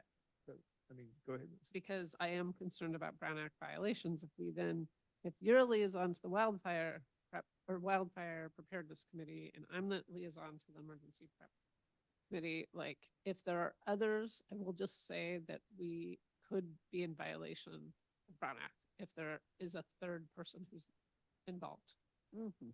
Well, sure, it depends. So it depends on who's on the subcommittee. If it's the 2 of us, then it's not an issue. If it's somebody else, then I think, yeah, we need to talk through what the consequence of that would be. Yes. And I'm willing. And are we all okay with Helen and Craig being on the subcommittee? Sure. Could we confirm what the subcommittee is actually going to do? I'm not clear on what it means to work on their priority. So when they came and gave a presentation to us, they had listed their 4 priorities and they wanted to have some more council time to discuss some of those priorities and how they might approach it. And we don't have enough full council time for them to keep coming back and having those conversations. So the idea was to have 2 council members start those conversations with them and help them start to focus among the 4 priorities. How do you envision this working with our budget priority session in terms of, because certainly safety is one of our will be and has been. How does that interface with? Right, well, this is those with kind- EPC, so they had their 4 priorities. This is not all safety. I think that the town managers talked about, at some point, I think we're gonna put together a joint sort of safety ad hoc committee or something to talk about safety in general. And then sort of, some of the bigger budget, initially, I think it's just trying to give them some direction, like, should you think about the Alpine Road widening? And if you do, what do we think it would cost? I don't think this is giving them the budget to go, get a consultant and spend $200,000 to figure out the answer. This is more giving them direction on what stuff to sort of try to pull together. I would expect that they would come back to council if they have anything with a substantial budget request. I mean, they do have a budget. Let's do the questions, since there's obviously questions. Rebecca, do you have more questions? Well, I guess that brings up kind of the whole thing of this joint safety idea, because the Alpine Road is being considered by BPTS as one of their priorities and projects. So we kind of have, I don't want to say duplicating effort, but in a sense, they're trying to figure out what to do with the 100,000 from Stanford, and that's one of the items they're thinking about. So here we're kind of putting a lot of resources into EPC, but at the same time, BPTS is desperate for some resources too. So I'm kind of a little. The question, have we considered overlap between this effort and other efforts? Yes. And conversely, is there a way of narrowing or defining this to be, run separately from that? Let's do this by questions. It's getting late and I totally understand So I was gonna everybody. answer the question. Okay, you answer the Right, question. yeah. and then- So my suggestion is we should, those are good questions.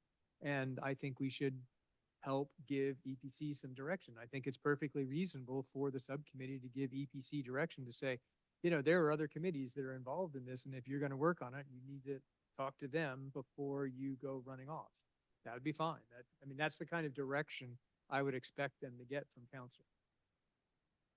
And thank If you. both Yes, want thanks. questions. And because I'm the liaison to the bike ped, I always want to say be back. I know that's not what BPTS. So Chair Holland and I did talk about it, and we did talk about, that Alpine Road is our best evacuation route, and they're very interested in trying to, like, we're all going in the same direction right now. which is nice to see. Doesn't always happen. But that is another reason that I think, like, do we include them in the in the subcommittee? Possibly some of the meetings, right? Well, let's keep it to questions. And again, I'm getting tired too. Mary, do you have any questions? Yes, the question is duplication of of making actually the definitive plan for putting together our safety approach, whether this is just fragmenting our efforts further. But, and so, okay, so the question being, why now? Okay. Because the EPC, when they presented, asked us to create a subcommittee to work with them. That was their request. And we said we would do it. And now they presented, like, I don't know, a month and a half ago or something. I mean, it was a while ago. So, I mean, I think They need direction. There is, there's also, they're trying to sort out the EOC situation. And they need direction from council. Like they need. Yeah, I totally get it, but right? Because of our lack of staff, like we need to help. They don't know what they should be working on. I suppose that it would have helped me if there'd been some kind of memo about what the duty was going to be and what the point was going to be and how it was going to interact with the Mary? future. Can That's I ask you why a was there question? why was there no memo? because you were at the meeting when they made the request. So I was that at doesn't a give us- All right, department. guys, Okay. guys, Yeah. I have questions. So I get my questions and then we have discussion. Right. So my question is when that arose, did they have a very specific outline? I wasn't in the meeting and you both were. The EPC. No, this was like they came and presented to the council. They gave us their 4 priorities and they asked us. You're talking about this- that one. This is a Okay. council meeting and they Okay. made the request there. Okay. And I think it's about those four priorities. It's limited. Okay, so Yeah. that's at least a helpful direction. It's feedback on the 4 points, right? So that's not everything. It's those 4 points, and that's helpful for me. Okay, I was getting confused. All right, now we have to take public comment, and I don't see any hands raised, and I don't really. There are people left. 15 people. but there's no hand raised. So then coming back, I'm hearing that forming a subcommittee that is careful about duplicating efforts, and you all will be listening for that, I assume, that is focused on the 4 points that they raised, needing to bounce ideas around with, is the proposal. So are we comfortable with that? Like, why don't we, Rebecca, do you want to start that discussion? I'm comfortable since we have 2 council members that are willing to serve on the subcommittee. That's fine for me.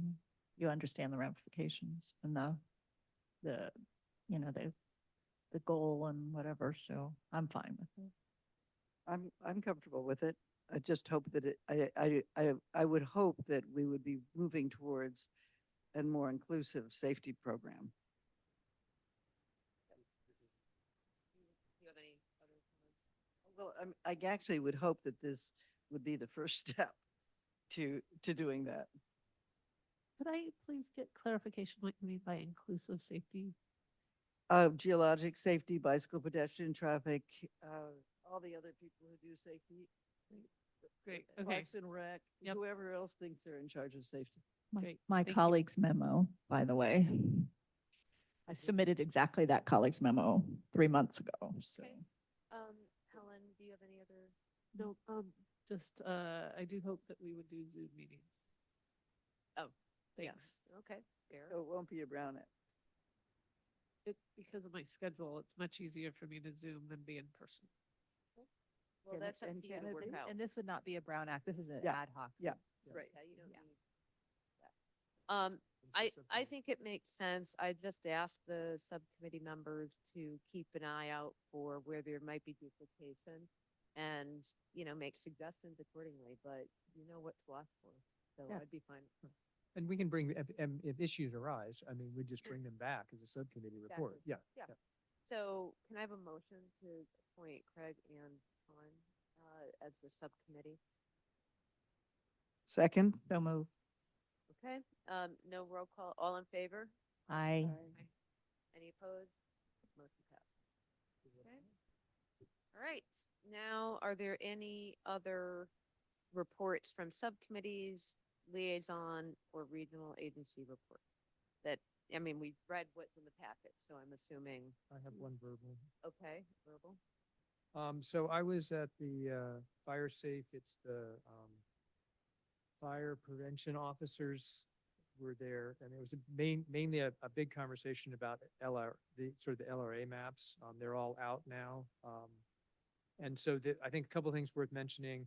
So Kim with Woodside Fire has basically put a lot of stuff up on their website. They're not planning on making any changes to the LRA map. And the important thing is their first reading of the ordinance that they're writing is going to be March 25th. And then there's a 30-day public comment period. And then effectively that ordinance, the second reading will be an acceptance, subject to public comment, but will be an acceptance of the LRA map.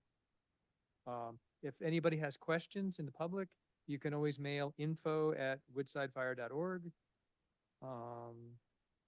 And the only other things I'd add is it'd be nice if we could put these dates in the PV post so that, we got it out this Friday. Who, I know, Christine, could you work with Corey and Elizabeth or Mark?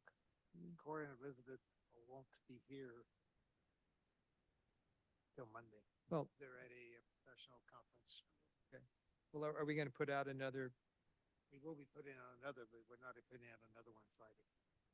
Okay, so, But it should be, I was contacted today by Kim. Yeah, they that's want okay. it on This, our agenda too for the 26th.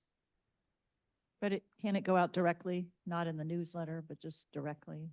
The Yeah. request for, well, I think we just want, comment? I think we just want to point people to the Woodside Fire website, because their first reading is going to be on the 25th, and then they're going to be open for comment. Like that's when they're expecting comment. And then the last two things I'd add is there's a lot of vegetation management that's sort of going through the state legislature and stuff. And so I actually think we're quite fortunate because, in our district, we've already passed all that stuff. And Kim's working it through. So that's actually, as far as I can tell, not going to affect us because we've sort of already got it covered. So anyway, I think that's all good. So anyway, I just wanted to pass that along. Any other verbal? Yeah. Okay. So I went to Department of Emergency Management, meeting that was specific to my day job. But they were looking at categorization of infrastructure that was really important for emergency services. While fire is excessively expensive to replace, they were looking at in terms of infrastructure that they could support prior to emergencies. And water, wastewater, and transportation and communications and emergency services were their top four for San Mateo County. So because replacement costs are often private, but what the public can do is those four were the core for San Mateo County. So I wanted to mention that. The other thing that I wanted to mention, excuse me, was that the bike ped committee, whatever happened, that a lot of people came and spoke about that, that they were not given an opportunity to chime in. We need to make sure that doesn't happen in the future for any, crosswalk type situations. And I just wanted to say, we're very concerned about traffic calming And I strongly would urge us to look at tabletop crosswalks in the future because they serve to slow cars down as well as make it safer for pedestrians. Right.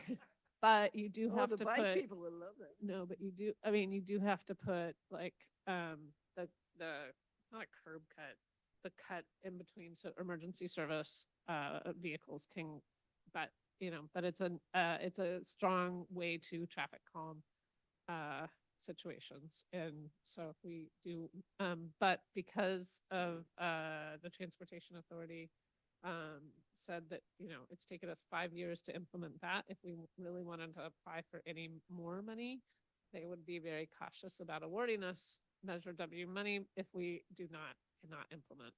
So, right, so, thank you. Mary? I did talk to Habitat for Humanity about various different opportunities for housing on February 28th.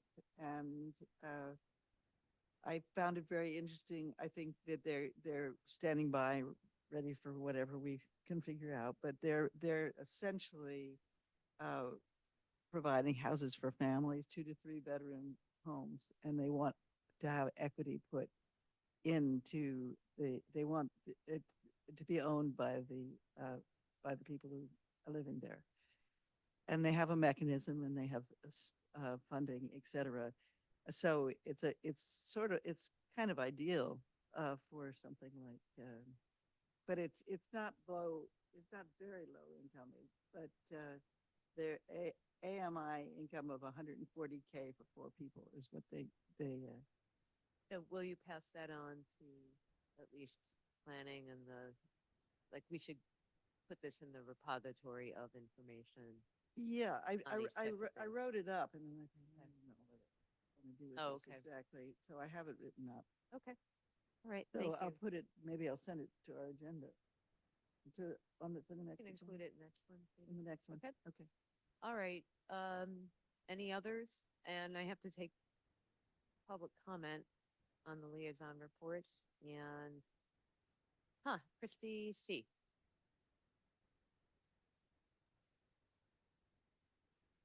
Christy? Yes, I was just wondering when the public will find out that these crosswalks will now be voice activated. And how can the public, I didn't hear that in the report. And only the council can ask for the drawings and the specs for the drawings to get to BPTS. So it's not only in the future, let's include them now because they're not installed yet. I'm asking for the specs to be discussed at BPTS and a sample of what that sounds like. Thank you. I was told that it was being installed, installation was starting. We So- can't discuss this, but if you want to suggest the next step, such as you'll circle back with Mark on it Right. offline, And that would be If I can very just helpful. get clarification on the installation, the timeline. I'll get that for you. Great, Maybe thank it's you. soon. The deal with the sound is ADA, No, those are standard with those crosswalks now. but the chair of the committee has asked for trying to get the specs together for him. Thank Okay, you. thank you. Great. All right. I think we need a motion to adjourn. So moved. All in Seconded. favor? All in And- favor, I think. Aye. All right, aye. All right.